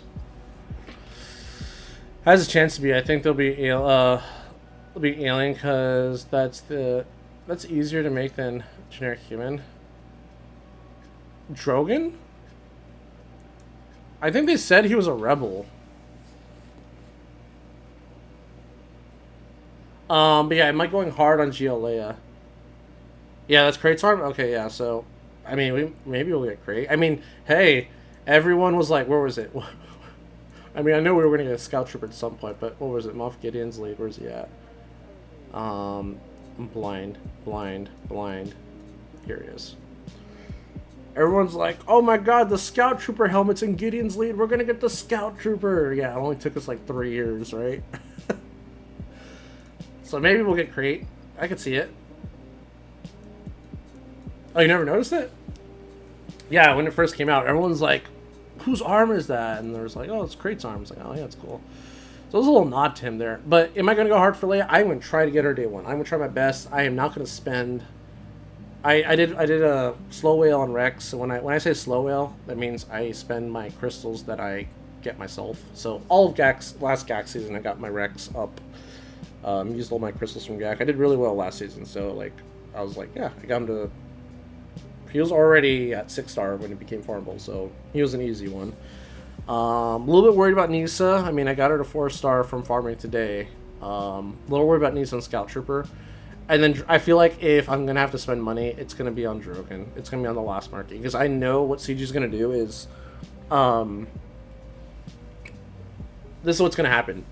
When Drogon gets announced, that is when the timer for GLA's release will start. And I think once Drogon... Okay, so Nisa is going to be farmable probably as soon as Double Drops ends, which sucks. That's just how CG operates. The second Double Drops ends the following week, or the same week, or literally the next day, Nisa will probably be farmable. Okay, Scout Trooper's not going to be farmable till next month. But the second Scout Trooper becomes farmable, and Drogon goes to shipments, or the weekly shipments, or whatever it is, like Cantina, whatever you want to call it. Like once you see the fourth marquee here in shipments, that is when Leia's going to drop. They are not going to make Drogon. I don't think Drogon's going to be farmable for GLA. I think you're going to have to either spend crystals or whale on Drogon.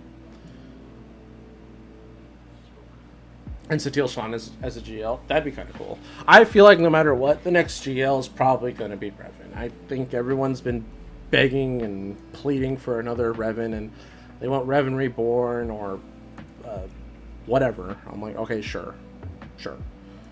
Like, let's just get that out of the way. So everyone wants another Revan as a GL, and if the Knights of the Old Republic remake comes out, that'd be a great way to promote the game, even though CG does a horrible job of promoting other EA products or BioWare products. So what they did for Jabba and Bouch Leia, basically, that is my prediction, because CG likes to create these templates. They like to create templates when they come out with new releases, but when they come out with a new release, the next template has to be harder to achieve than the previous. So for example, Executor takes Executor, you need to take the pilot to R8. You need to make your R8, which at the time was the max relic level. Okay, Profundity, when Profundity came out, they made the pilot, which is Adrad, R9, which at the time was the highest relic level.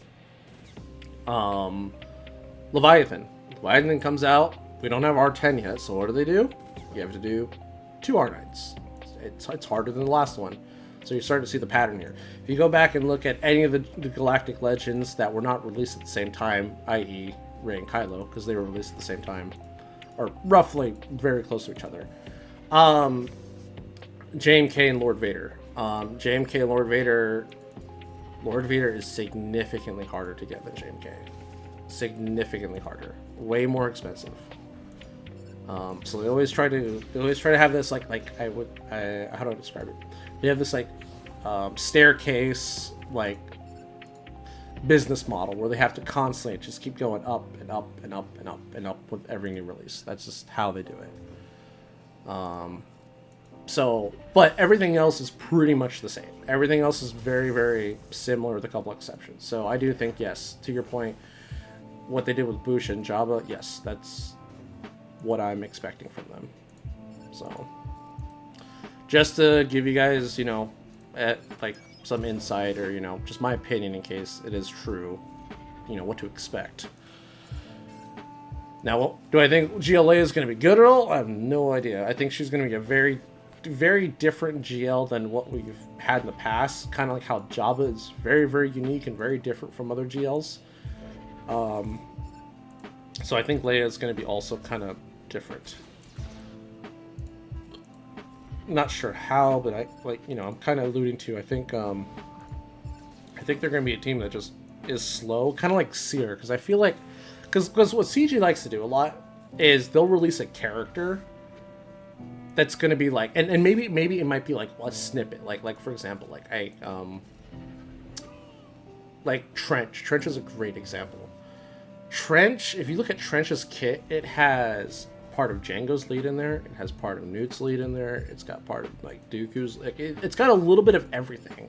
So a lot of times I feel like CG, when they release a character, there is a part of a character's kit that may be part of a GL's kit later, and they want to see how that single part behaves. So Seer being a team where they want to be slow, which you typically want to be fast in this game. Seer is a team that they want you to be slow, and they want to take a bunch of hits from you at the beginning of battle. That's not normal. Usually when that happens, you lose. I feel like Leia is going to be this hit us, because they did give part of her basic.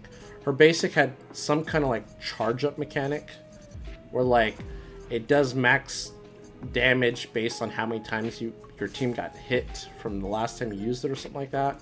Something interesting like that. So I think she's going to be a little bit on the slower, strong defense is a good offense kind of a team. Guess I'm saving up crystals for Drogon. Yeah, that's what I would do.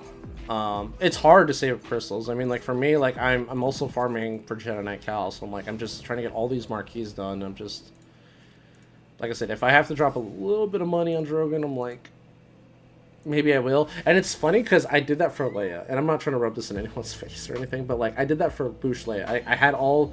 I was farming, Chrysanthemum and Skiff and all that, and it was Boushh came out, and I was like, okay, she's the last piece. I'm I guess I'll wail on her.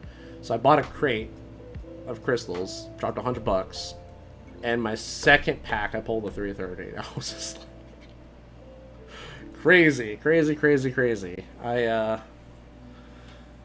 I don't think I'll ever do that again, but who knows? I was I don't wail in this game, and I was damn, the one time I did, I was I got the jackpot. And I had all those extra crystals just sitting there, and I was alright, well, cool, now I have crystals to gear her.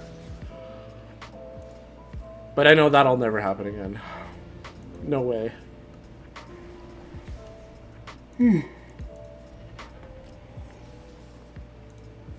Oh, man.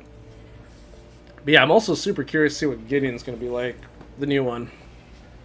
I really think the Imperial Remnant is going to be a pretty decent faction. It seems like they're putting a lot of effort into it. I'm a big fan of Scout Trooper. I really like Scout Trooper's kit. Kind of reminds me of a TFP. How long does it take you to get the 3-star marquee to 7 stars at shipments? How long? So I would say on average. So I usually do my spending at the end of the GAC season. So after I've collected all my crystals, and I get my because usually what happens in GAC is I start off horrible, and then the last week I'll go 3-0 because I did horrible the first couple weeks. So after I get all my crystals and then my big mega payout at the end, and usually for some reason GAC sometimes just also ends on the same week of like TB, so it's like you're getting just like an insane amount of crystals that one week. That's when I'll do my spending, and typically what I'll do is I'll buy all of the shards in the weekly shipments. So we're talking the 50 drop. Oh no, what is it? It's like 10, 25, and 50. Yeah, so you'll collectively you'll get 85 shards at the end of GAC if you save your crystals, and then you do that basically a couple times throughout, and then ideally when the marquee does come out, you'll have them at probably like either close to or already 6-star.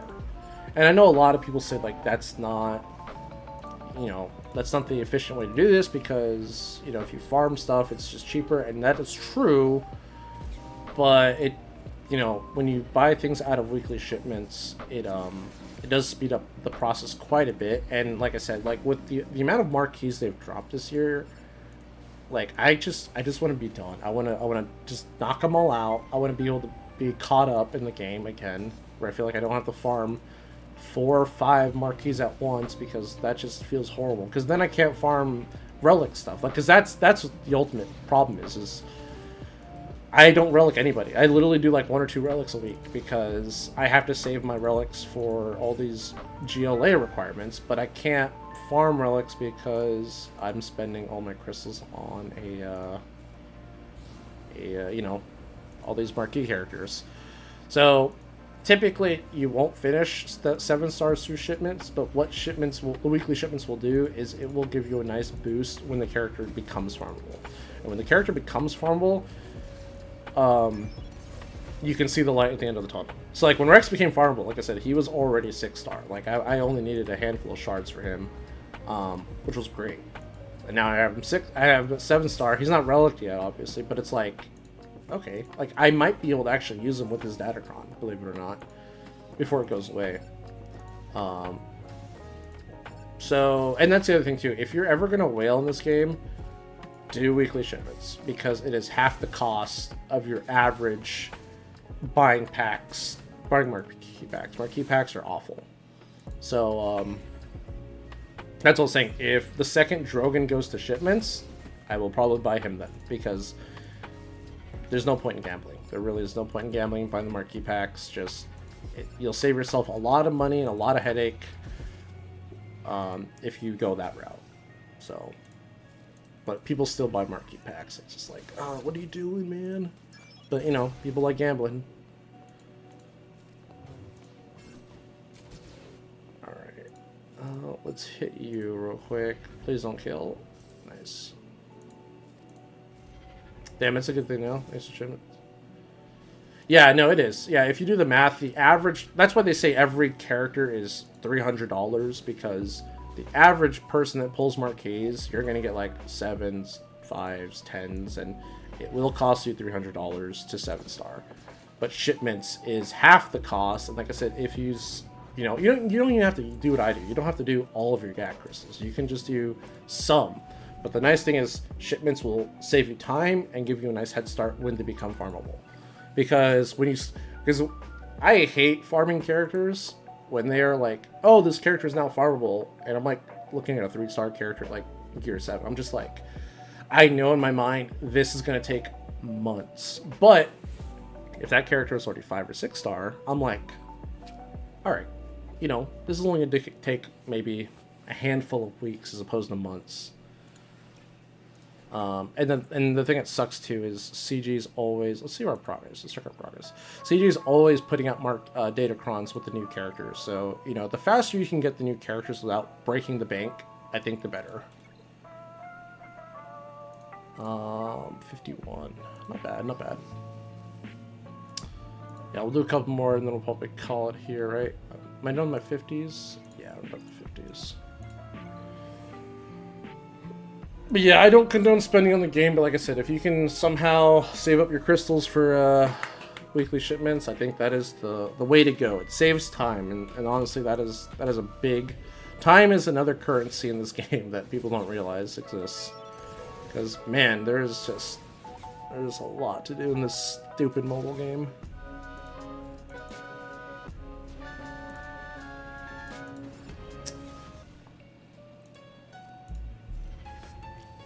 What's up, Fred? How's it going, man? I'm just doing a little bit of Conquest real quick. Getting our Cal Kestis kills. I'm for sure using your plan for Scout and Drogon. Oh, yeah. Yeah, like Nisa... Well, the thing is, Nisa is farmable right now. So I'm like, I think a Nisa might be okay without having to go to shipments. I want to do shipments with Nisa so badly, but I was like, I also doing Chunite Cal's Marquis at the same time. I'm hoping with double drops, I can knock them out and be done. And then I can go really hard on Nisa, like doing, like, you know, triple refreshes on her nodes. But for a Scout, yeah, the second set goes to shipments. I'm going to start chipping away at that. And the average player, I feel like the average player, like if you're someone that's like, oh, I don't win all the time in GAC, or I'm only in this rank, I'm only in this rank, the average player usually breaks even. They go 4 or 5 or 5 and 4, which is like, that's fine. And if you add up the crystals, so here's the thing. I've talked about this a lot in my streams in the past. I have this theory with GAC where, like, there's a reason why I only have 6 GAC Omis and I'm in K1. I feel like having an advantage in GAC doesn't matter as much as people think. I think if you're someone that wails on Datacrons and you have a bunch of GAC Omis, like, that's great. It means you have a lot of options, a lot of counters. But here's the thing. If you're in K1, or even K2, probably even K3, this probably applies maybe across the board in Kyber period. If you're someone that wails and spends on Datacrons when a new set comes out, you're probably going to go 3-0 your first week. That's just the reality of it. Okay? Now here's the thing. You go 3-0 one week, you're probably not going to go 3-0 the next week. You're probably not, because that's just the way the ladder works. Now, for the people that don't wail, guess what? If you go 0-3 the first week, very likely you're going to go 2-1 or 3-0 the next week. So, the difference is, do you want your crystals now, or do you want your crystals later? That's literally how I look at GAC. It's just like, and the thing is, you have people spending to get those wins early. So it's like, for me, I'm like, it just doesn't make sense. Like, you're spending money just to get your stuff right back, but then next week you're screwed because you're not getting anything. Again, I play GAC very differently, I think, than most streamers. I have a very, very, I think, weird, unique viewpoint on it, but that's why I don't invest a whole lot in GAC, because I'm like, okay, if I just have a bad first week, the next week I'm just going to kick ass. It's fine. It's going to balance itself out anyways. I don't have any bots set up. I'll drop my Discord for you here in a second. Let me get that real quick. What the hell is it? It's on the YouTube channel. Yeah, I'm a basic bitch when it comes to when it comes to freaking streaming. I need to get that. I need to do that stuff though eventually. Where is it at? Copy. And I'll drop this right here. There's not much in the Discord, but it is a Discord nonetheless. But yeah, no, GAC is, like I said, if GAC's your, like, the way I view this game is invest in whatever your favorite game mode is. If your favorite game mode is TB, which I do enjoy TB, but it's not my favorite game mode. Invest in TB onlys. Do whatever you want. This is a game at the end of the day. If you're someone that's very competitive, go crazy. Go crazy in GAC, get in the top 50, you know, roll in the mud a bit, you know, have fun up there, but, you know, whatever, as long as you're not, like, breaking your bank. That's the #1 rule. I can't believe how long this game's gone on for. I cannot believe we're coming up on the 8th year anniversary for this game. That is insane. 8 years of Swigo. Like, what in the world? Who would have thought? You had 4 people in your GAC that had GLs, 3 that don't FAs. Really? It's not in battles we finish, right? No, it's not. I just want to make sure. 4 people in your GAC that had 3 GLs and don't. That's really weird. That's an interesting GAC. Got super lucky this week. Nice. Yeah, this week I went up against a Call Empire dude. Totally. I was like, I looked at his. I was like, yeah, there's no way I'm beating this dude. I'm like, it's fine because my next opponent, easy match. So like I said, everything always balances out in GAC. It's so funny. I mean, the only time it doesn't is when you want to get up there. You really want to be like, you want to be that 7-2, that 8-1. Hell, even the 9-0 guy. You want to be that guy that just climbs and you just get stuck up there and you burn. How'd your GAC go? It went well, Death Helms. My opponent never attacked. So we just kind of like, I don't know, we just kind of just chilled. Yeah.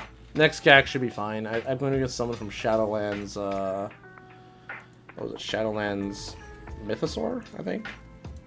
So, but yeah, it was fine. Kind of how I expected.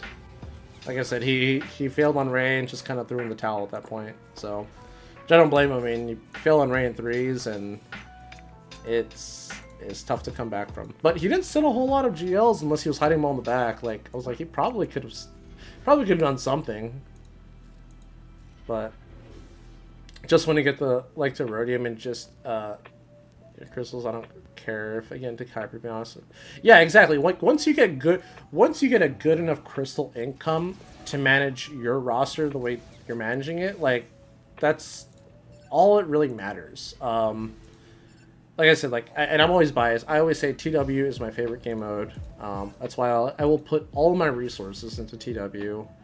And I think TB is my second favorite game mode, but only on the later days. I don't like the first 2 or 3 days of TB. I think those are boring at this point. But like getting into phase 5 and 6 where you have to do like R8s and R9s for TB, that's what I like. That's really fun.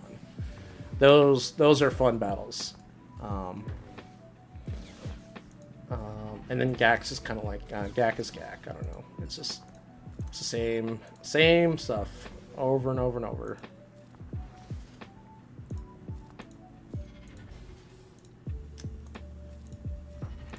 All right.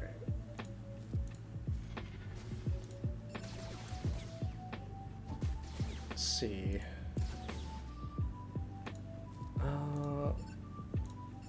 Please don't kill him. Please don't kill him. Nice. Just trying to ramp up my damage. I have like no offense data disc, so our ramping is very minimal. It's very slow.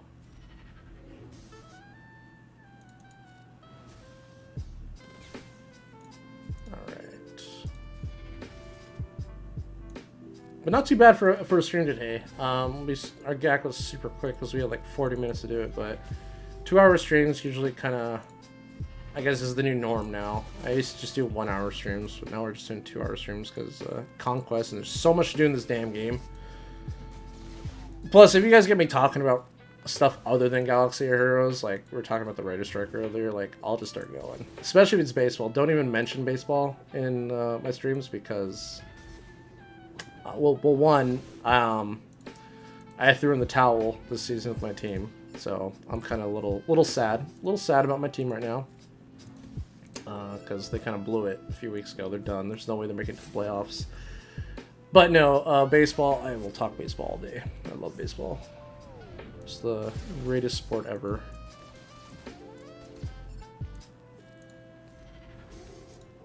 Alright.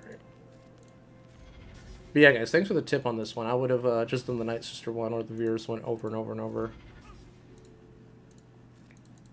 Yeah, once you get in that groove, I gotta look and see if there's any, not modifiers, but the little consumables that have offense, because that would help quite a bit here. Astros and Rangers here.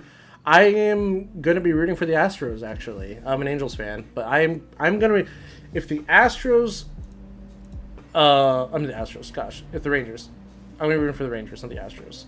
Sorry. if the Rangers if they win the division, I'm going to be rooting for the Rangers in the playoffs because they've never won the World Series. So I will always root for a team that hasn't won it yet.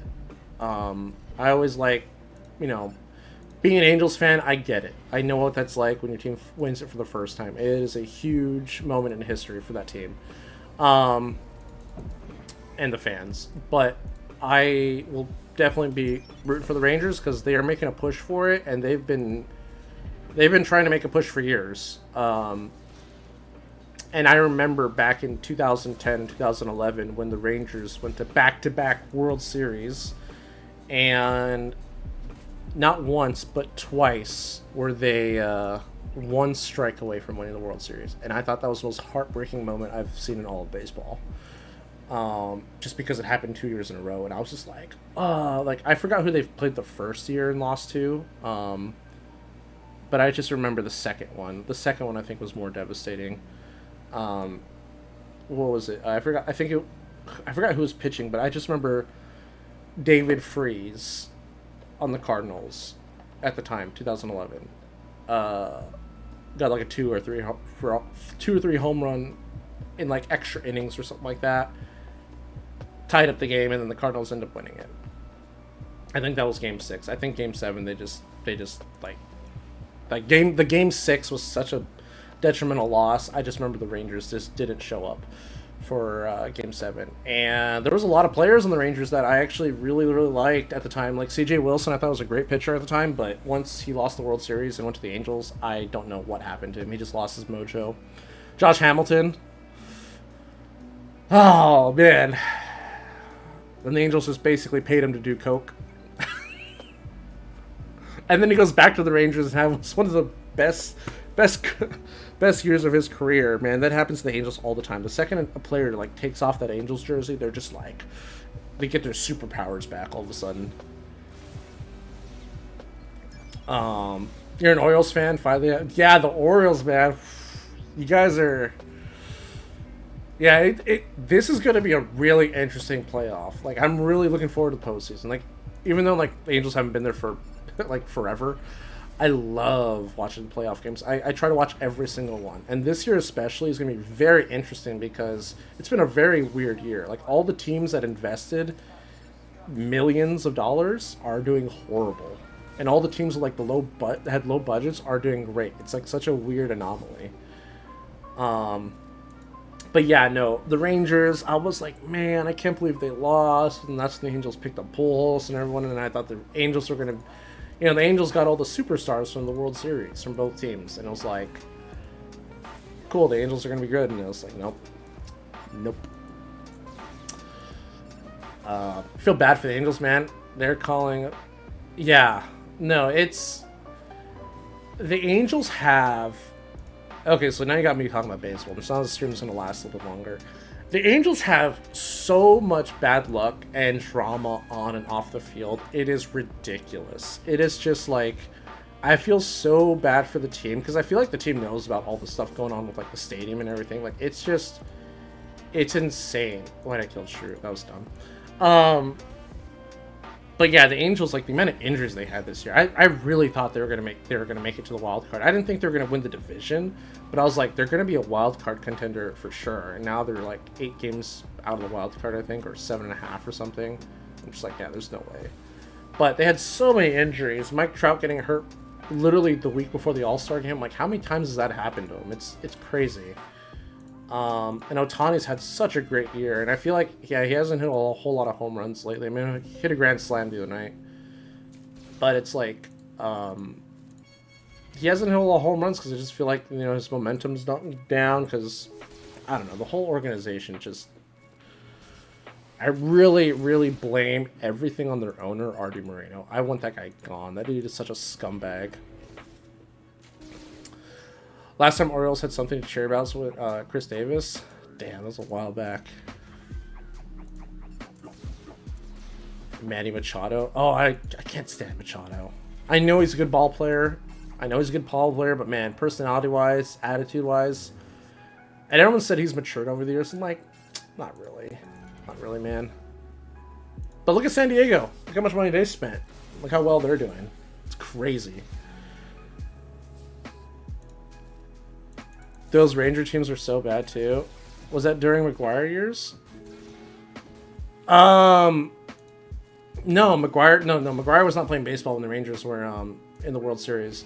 The other person was on the Rangers that I was like a big fan of was Mike Napoli.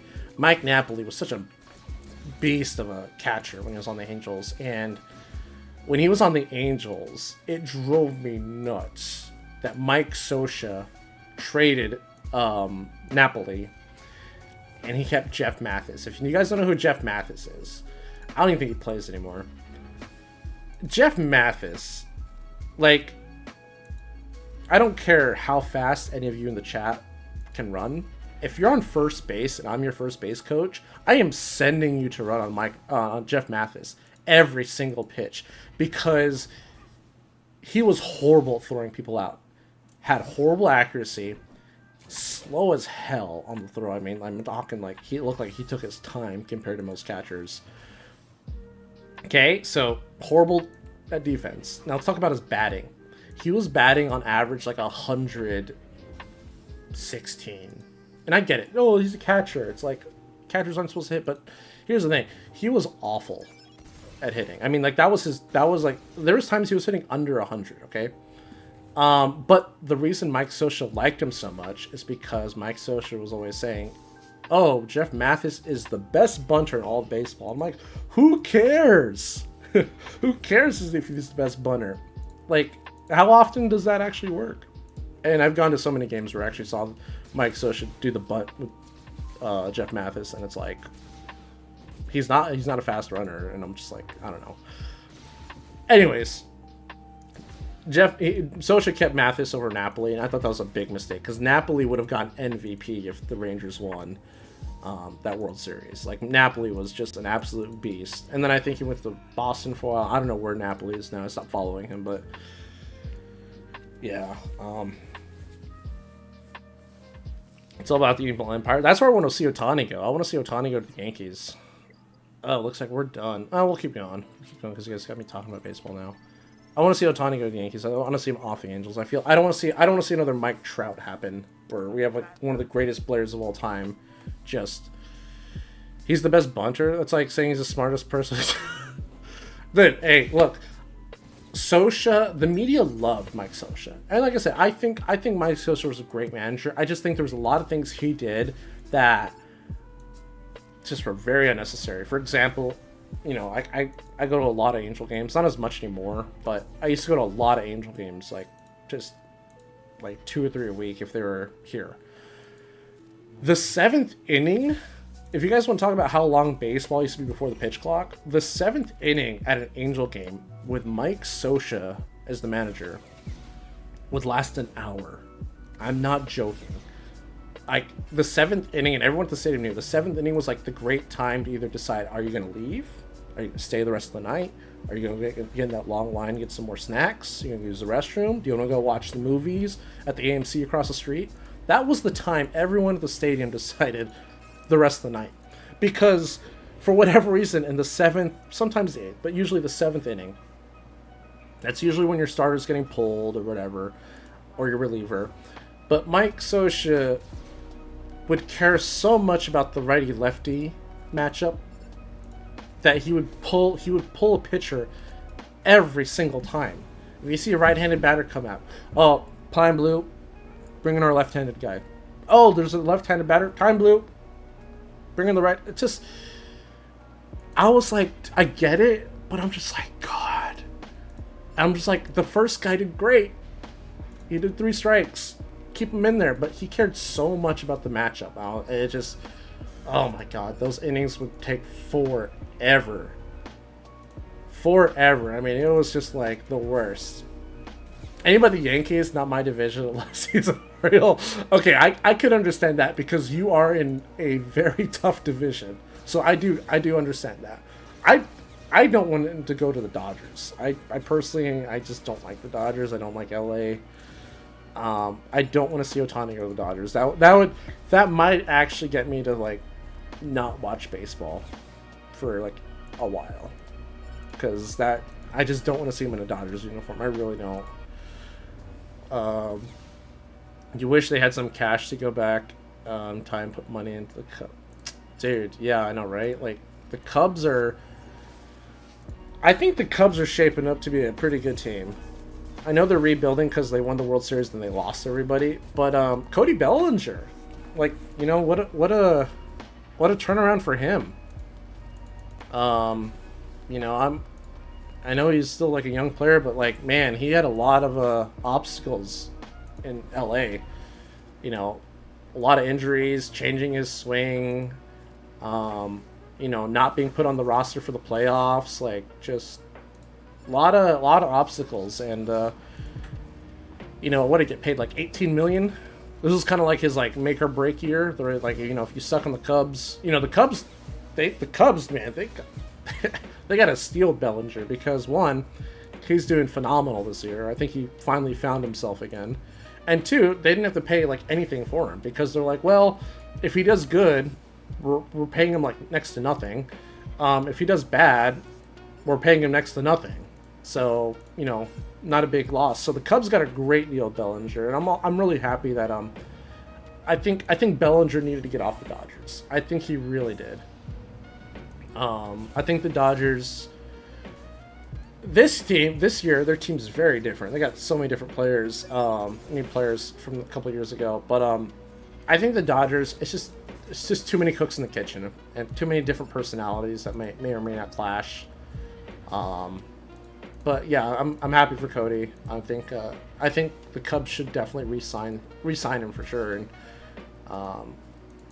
yeah, I don't know. Good for Bellinger, because yeah, he was ever since he won MVP that one year, like he's just been on a downward spiral, like just got progressively worse every year. And that's not good. Ohtani to the Rangers or like the Braves. I would take the Rangers over the Astros. I'm not as big of an Astro hater, because I know most of those players are gone, except, you know, Altuve is kind of the face of the team, I think. But I could see him going to the Rangers, maybe. I just don't know if the Rangers can afford him. That's the thing. Like, how do you put a price on Ohtani? That's like the biggest like conundrum. What do you put a price on a player like that? Like, it's weird. Like, you just, what do you offer? Like, there was like a rumor that the Mets were gonna pick him up a couple months ago, and they're like, the rumor was like three, like, it was like what, like three starters, like 8 prospects, and like cash or something like that. But it was like a big deal. It was like, it wasn't just for Ohtani. It was for like other people too on the Angels, like Rendon. God, Rendon. Just oh man, I wish some team out there would just all of a sudden want Rendon for whatever reason and get him off the Angels, because my God, he is the most expensive, worst third baseman they've ever had. The dude hasn't even played 60 games a season yet since we picked him up, and we have him for 3 more years or 4 more years or something. It's terrible. What's up, Not Sure? Let's go, man. Yeah, let's finish this right now. Let's finish this here. Yeah, no, Anthony Rendon, again, I don't know what it is about the Angels jersey, but the second players put that thing on, they lose all their superpowers. And I guarantee you, the second Rendon goes to another team after he comes off the Angels, he's gonna have the best year of his career. Finish with Relic Ewoks. Not yet, man, but I'm gonna go hard on Ewoks. Not Sure, you're an Ewok expert. We were talking about Ewoks earlier in the stream, and I couldn't figure something out. I need your help, because, you know, it's either you or Ewok Spy I gotta go to. So I have this idea where I want to break up the CLS team, right? And I'm not gonna go into that again about where everyone's gonna land, but I want to put 3PO with Ewoks, okay? So obviously, you got Triple Lead, Wicket, Nisa, 3PO. Who is the better 5th? Paplu or Logray? Gerbil does Ewoks too? Oh, I didn't know Gerbil does Ewoks. Okay, I'll have to reach out to him. Logray, okay. That's what I was thinking. But can't you get like Paplu, like, which is the one you can get super fast? Is it Paplu or Hologram? I'm sorry, I'm like, again, like Ewoks are such a foreign team for me. They're just not something I've invested in, but now I'm like super excited with Nisa. Nisa looks nuts, by the way. Pap dispels? Okay. Yeah, Pap dispels, but I'm not worried about dispelling though. Like, because you have 3PO, you can do confusion now. Stuff's just gonna fall off and stay off with confusion. That's the best part. Chart meter. Gerbils was with Visio on best squads. Did he have Okay, so I know who Gerbil is. I don't follow him like. I really don't follow anybody. I'll be honest. It is I follow like maybe a couple people, and I say a couple, I mean like probably one or two. But is Gerbil like is he talking about for TW or GAC? I don't know. I'll look at his video. I'll look at his video. If you can send it to me or something like that, I'll look at it. If not, I'll remember. I'll like write a note to myself to look it up at the end of the stream. Paplu's great.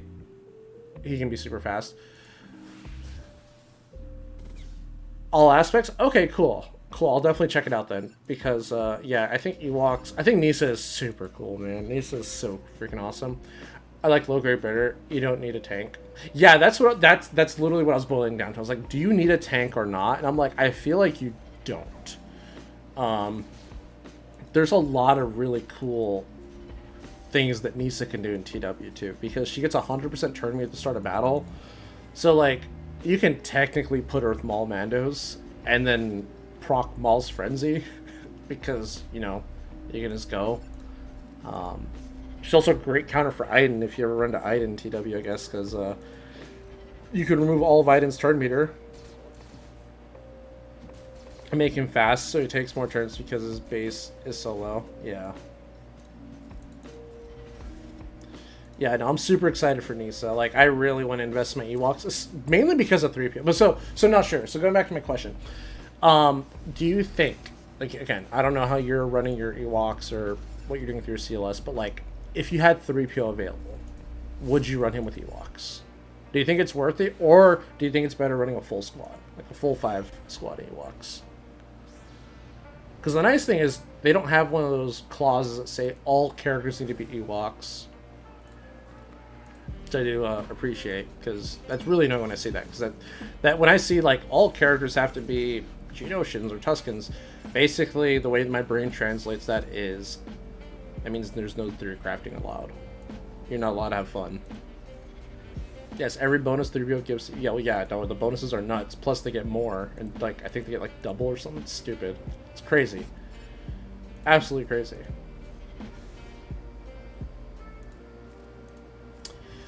You know, but that works with 3v3 and 5v5. Probably with this. Yeah. Yeah, no, in 3s, obviously you can't run 3PO. 3s, you wouldn't be able to do that. I'm just talking for 5s.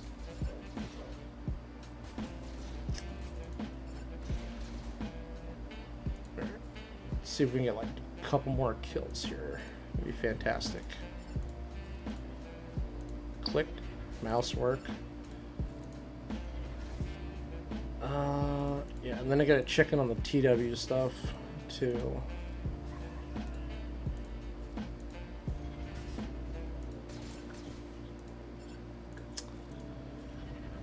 Kill, nice. One more. One more. No. You normally run Ahsoka Fulcrum with CLS and 3PO with his Ewoks. Okay, so I'm actually breaking up my entire CLS team. You probably weren't here for that, but I'll go over I'll quickly go over it. So basically, I want to put Han and Chewie with either Leia, GL Leia, or Dash. CLS I want to put with Seer.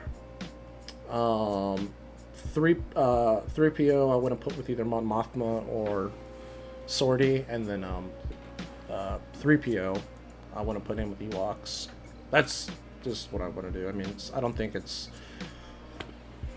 have to do it, but I'm just like, there's so many teams in this game.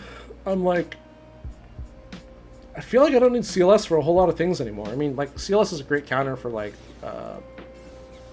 Afra, Gas, but, like, there's other counters, you know?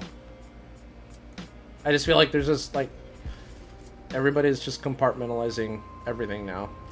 If you have one GL that's C, would you go for GLA or go for JML, SLKR, or something? SLKR is probably, like, I don't want to say the best GL, but he almost, like, is he the best? He kills everything. That's the thing. SLKR kills everything. And SLKR is very cheap and very fast to get. It's very hard for me to say go for GLA, because one, I don't know how good she's going to be. So here's the hard part. I think, okay, so here's the reason why, like, so if you go for GLA, here the pros and cons. GLA will help you in the new raid. So if you're in a position, if you're in a guild that is pushing the new raid, I would go for GLA. Because here's the thing, the new raid is going to last longer than the crate raid. The crate raid, I thought the crate raid dropped in January, but people were like, no, it dropped in May. I was like, that's right, it did drop in May. That's weird. I feel like it's been going on all year. So we've only been doing the crate raid for, like, what, 3-4 months, and it's already going away. So I mean, it's going away probably. I'm gonna guess end of the year. So we still have a couple more months, but the next raid is gonna last longer. Actually, not the end of the year. Probably shortly after GLA's release. I think we're gonna have the new raid probably around October, November-ish. Anyways, my point is, the next raid is going to last longer, which means it is going to be your #1 source of gear for a lot longer. SLKR you can get very quickly. You can get SLKR very, very quickly. All of his characters are accelerated.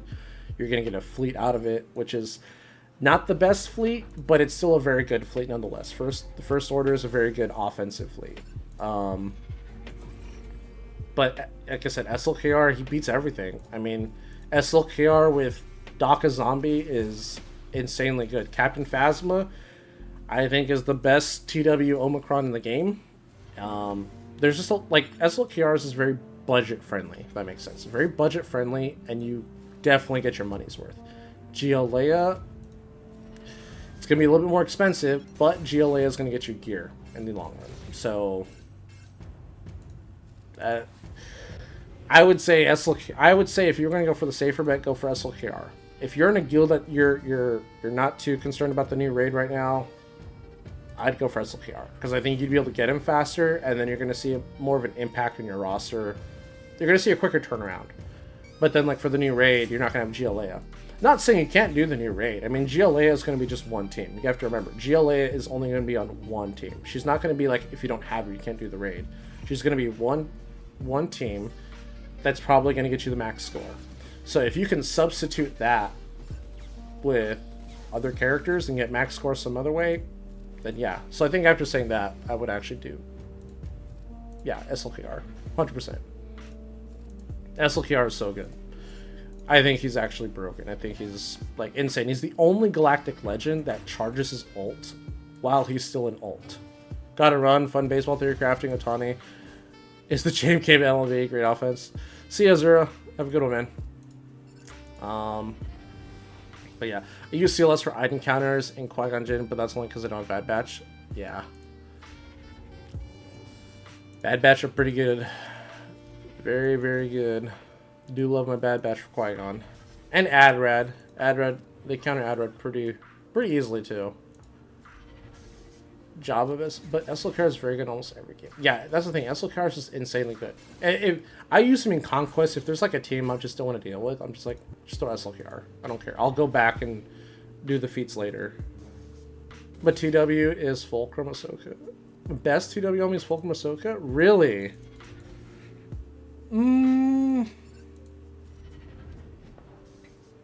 I don't know if it's the best. It's good. I don't know if it's the best, in my opinion. It's really good with the Cal. I mean, that's for sure. Like, my God, it's great. in terms of like taking down cheap stuff, like autoing Adrad, autoing GG, autoing dash teams, yeah, Ahsoka by herself is great. Takes one tune to make her. Yeah, exactly.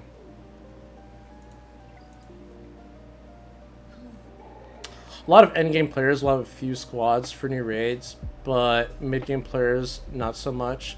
Well, we don't know. So here's the thing with the raid. Here's the thing. If you've seen the list is pretty extensive. It's like 28, 29 something characters, right? It's a lot of characters. But here's the thing with the raid. We have like no information on it.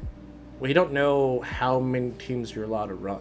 Because if they're going to keep the same cadence and say you can only do 5 attempts, that means you only need to gear the best 15 characters. Or not even 15, yeah, the best 15 characters. Because that's going to be your 5 runs. Imps, most endgame players will, yeah, if you farm C, you're going to have most, yeah, you have imps, yeah, exactly. So, like, but a lot of people have Han and Chewie. Han and Chewie are on there. A lot of people have Jedi Knight Luke. Jedi Knight Luke's on there. Damn, we're still going. Must be a record. 2 hours, not really. Only going for 2 hours. Our GAC, we started our GAC like 40 minutes. Now I'm just doing some Conquest. We're just chilling. But the thing is, we don't know how many teams you're allowed in the raid. If it's 5 units or 5 teams, are they going to double it and gonna make it 10 teams? Like, I don't know. That's the thing. So it's like you might just have to gear up the best 15 characters and ignore the rest of the list. You know what I mean? Like, we don't know until they give us more information. So we'll see. 10 more. Yeah, let's knock this out. Yeah, I'll be able to finish Conquest tomorrow. Thank God. I was so worried. I was like, damn, dude, I was slacking on this Conquest hard. Yeah, let's finish this feat and then we'll call it a stream. Oh, you think you should gear Ewoks, then figure out what you actually need? Oh, yeah, so for sure. Well, here's the thing. You already have a raid team if you go for Leia. You're going to have Chirpa, you're going to have Wicket, and you're going to have Nisa. I think that's going to be your squad. Unless you're going to need a tank in there, then. But I don't like. Do you drop Wicket? You know what I mean? You only have 1 leadership. Unless for whatever reason, unless Tebow lead is the way to go for the raid, then I'll be like, okay, that's kind of weird. But I think that's why I'm like so pumped for Ewoks, because I'm like, I already have 3PO geared up. I'm gonna have to take these characters to relic anyways, so I just need a relic 1 more, which, you know, like you said, Logray. Or Pablo, either way, you know, but probably I'll go with Logray first. Tebow is lead, yeah. Tebow will get you a second Ewok team for the raid, but again, that goes back to what I was saying earlier, like, how many teams are we going to allow in? Because obviously, I'm just gonna spit it out here. I think the best 2 teams already are going to be GLA, because they specifically said she's going to be great for the raid. So, kind of like Jabba, GLA is probably going to be team number 1. Team number 2 is going to be whatever Imperial Remnant team, probably Gideon lead, I'm going to guess, with Scout Trooper. Because Scout Trooper is going to get a raid on me, so probably going to be your second best team. Your third best team, and I don't see how this team would be awful, Jedi Knight Luke with Han and Chewie. Because those characters are just really strong already. So that's already 3 teams. You see what I'm saying? So that's already 3 teams. The others, I don't know. Maybe something with Rex and Hera, I don't know. Drogon, they said, is also going to be good in the raid, but that's probably just going to fit right with Leia. So again, if they're only letting us do 5 teams again, we already have 3 teams pretty much spoken for. Unless, but again, they said they're going to be taking abilities away from certain characters. Like Luke is not going to have his repulse or all that. He's going to have other mechanics. He's not going to have his actual abilities. So we really won't know till the raid comes out. Exactly, which is why most players aren't. Endgame will have options versus everyone else. We'll see what happens. Yeah, it's just this one's going to be a lot different, and I appreciate them for trying to do something different, but we'll see. Tebow isn't a very good lead. Well, we don't know. Like, we don't know what the raid mechanics are. They might say, like, Tebow gets these bonuses, or Ewok leaders get X stats and X speed. I don't know. It's funny. They said they listen to people about frequency, and it's down, but the attempts might go up, which is just much effort. Yeah. Well, I have a feeling the attempts are going to go up anyways because it's 3v3. You know, they're not going to be like, oh, just because we're making it 3s means you have to do less work, gear less characters. They're going to be like, I wouldn't be surprised if they increased it to like 7. Because if you look at the list of characters that are needed, like I said, it's like 20 something. It's like in the high 20s. I don't think they'd make you need every character. I think they'd make you need like most, like 2/3 of the list. Because that's how it is for the for the crate raid. Like, you don't run, like, Jawas aren't even on the list of the 5 best teams. There's a lot of Old Republic units you don't use. There's a lot of Mandalorians you don't use. A lot of, yeah, there's just characters you don't use because they don't make the list of the best teams. So, but that's because we only have 5 attempts. If we had 7 attempts, that'd be a different story. At most 10 attempts. A 10 would mean you need everybody. 10 would mean you need everybody. And then at that point, if you put 10 attempts, why even bother putting attempts? You know what I mean? Like, if you're gonna exhaust the entire list, then just don't put attempts. Just make it unlimited. But just not the same teams, you know what I mean? You'd assume 10. 10 would, like, yeah, I don't know. Like, 10 would be... Like, I mean, is the list past 30 now? I know they added to it. I don't know if the list is past 30. But, 10 would be crazy. 10 would be crazy. And I think people would... I think 10 might be a little bit too much because it's going to be like nothing's changed. Because if we have to do 10 attempts, which, you know, that means you have everything, right? If you have to do 10 attempts... I know they said the new raid is going to be only once a week. But if you're currently doing the current raid twice a week, and you're doing 5 battles 2 times, that's still 10 attempts. Nothing's changed. You know what I mean? Like, you're still doing the same amount of teams. 7? I think 7. And the game just crashed. I think 7 might be... 7 or 8, yeah. I think that's probably... what I would lean with, because obviously there's some characters on there like Ewok Scout, which is not a good character. I'm sorry, not sure, but Ewok Scout is just not my cup of tea. You know, I don't think he's gonna be an insanely good character, but who knows? They said they're swapping out abilities, so they might pull a fast one on us and be like, Ewok Scout hits 10 times on his basic, and Ewok Allies Called to Assist also hit 10 times. I don't know. I really don't know what they're gonna do, but yeah, I would say just focus on the layer requirements at this point and then kind of go from there. Please tell me we got it. 5 off. 5 off. Alright, let's finish this. Get some lunch. Oh, man. And I gotta get ready for that hurricane tomorrow. Shouldn't be that bad. I've heard it's been dying out. It's been getting closer to land.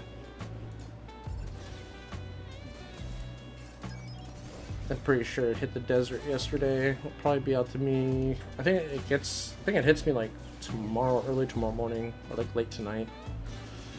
Lobotomy rework, where's it gonna go? Oh, that's right. I totally forgot about Lobot's rework. Okay, so Lobot rework. My hopes and dreams for Lobot rework. I hope they give him a badass droid rework. Not giving the droid tag, but like I hope he becomes... I hope he gets 1, a TW Omi, because I'm biased, and 2, I hope he makes the T3 Omi work. Something doesn't work, it's just not a very good Omi. It's never really found its spot in the meta. And I think T3's got one of the best kits in the game. I think he's got such a... Well, best, sorry, not the best, I'll take that back. One of the funnest kits in the game. I really like what he does with like the GG Nuke Squad back in the day. But yeah, Lobot's rework, no idea. No idea. Like I said, I just hope we get a I just hope he does something for droids, because I really feel like Sword Elite is not that great. I think the only thing that makes Sword Elite good is if you pull 000 and BT1 from Afra, but then at that point, then it's like Afra's effectively dead. Yeah, Sorty's VIP mechanic trumps her lead in my opinion, which is kind of sad. So I hope Lobot is either another lead for droids, or maybe he makes droids better. I don't know. Still fitting for 6 squad Phoenix Omis. Wait, what are you talking about? 6 squad Phoenix Omi.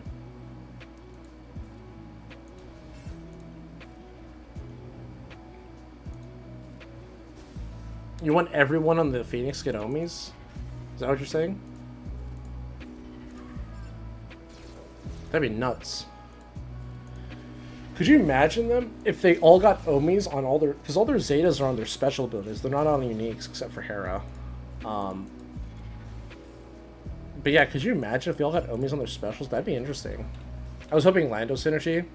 Who would he replace with the droid team? I don't know. Like, I just would like to have another droid lead, because the two factions in this game that I think like need another decent lead are Scoundrels and Droids. And you're probably gonna laugh because you look at Scoundrels; it's one of the biggest factions of the game. But for like those oddball random Scoundrels that you throw with like Dash, like other than Dash, like you have Kira, but Kira's lead's not that great. Her unique is really good, but I feel like we just don't have any other options other than Dash, and I would like to see something else. I really would. Droids, it's like sword or bust.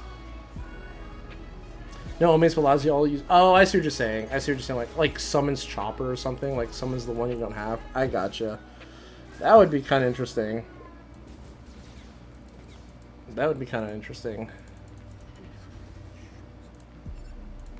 But yeah, no, I wish we had Dryden Voss as a lead, or Beckett. I think that'd be a cool Scoundrel lead. Because like, if you look at like when you do your GAC, if you're on your Dash squad or whatever, there's always a bunch of like Scoundrels that you haven't used, and a lot of them are kind of good. Like, they're characters I would like to use.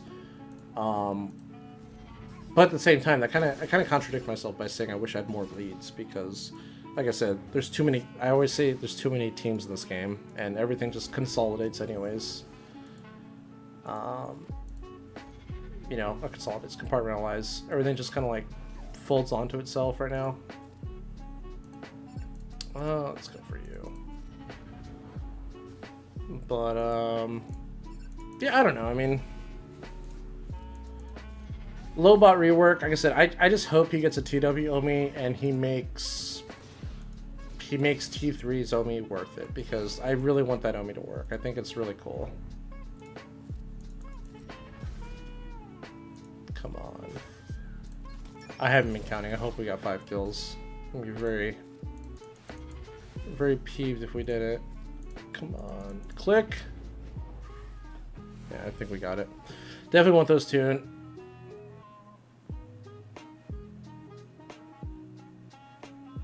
Yeah. Yeah, that'd be very cool. Thank God we got it. Alright guys, that is going to be it for me. We've been streaming for a while. This might have been my longest stream I've gone in a while. Yeah, we're almost over 2.5 hours. Jeez Louise. You guys got to be talking tonight. Or today. Let me check Twitch. Let me see if anyone's going right now. I'm sure somebody's doing Conquest. People have been slacking on it. I know people have been slacking. Her squad, they started. Thisk is going. I'll send you guys over to Thisk on Twitch. Oh, and TW's going. He might be just a TW. Actually, I don't even know if Thisk plays TW. No idea.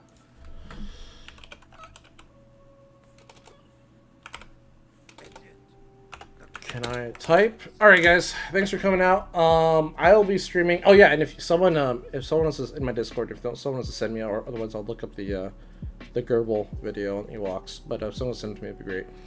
I'll be streaming round 3 tomorrow, the second GAC opens, because I have no idea if I'm going to power internet tomorrow. Should be fine. The hurricane is hitting the desert, which is like 2-3 hours for me, so it's like it's hitting them pretty hard, but I should be fine.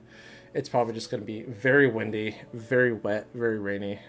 But yeah, I will be doing round 3 tomorrow. And other than that, guys, thanks for coming out. Appreciate it. Thanks for all the good conversations today. And I loved all the topics we covered. Other than that, guys, take care. Have a great weekend, and I'll see you next time.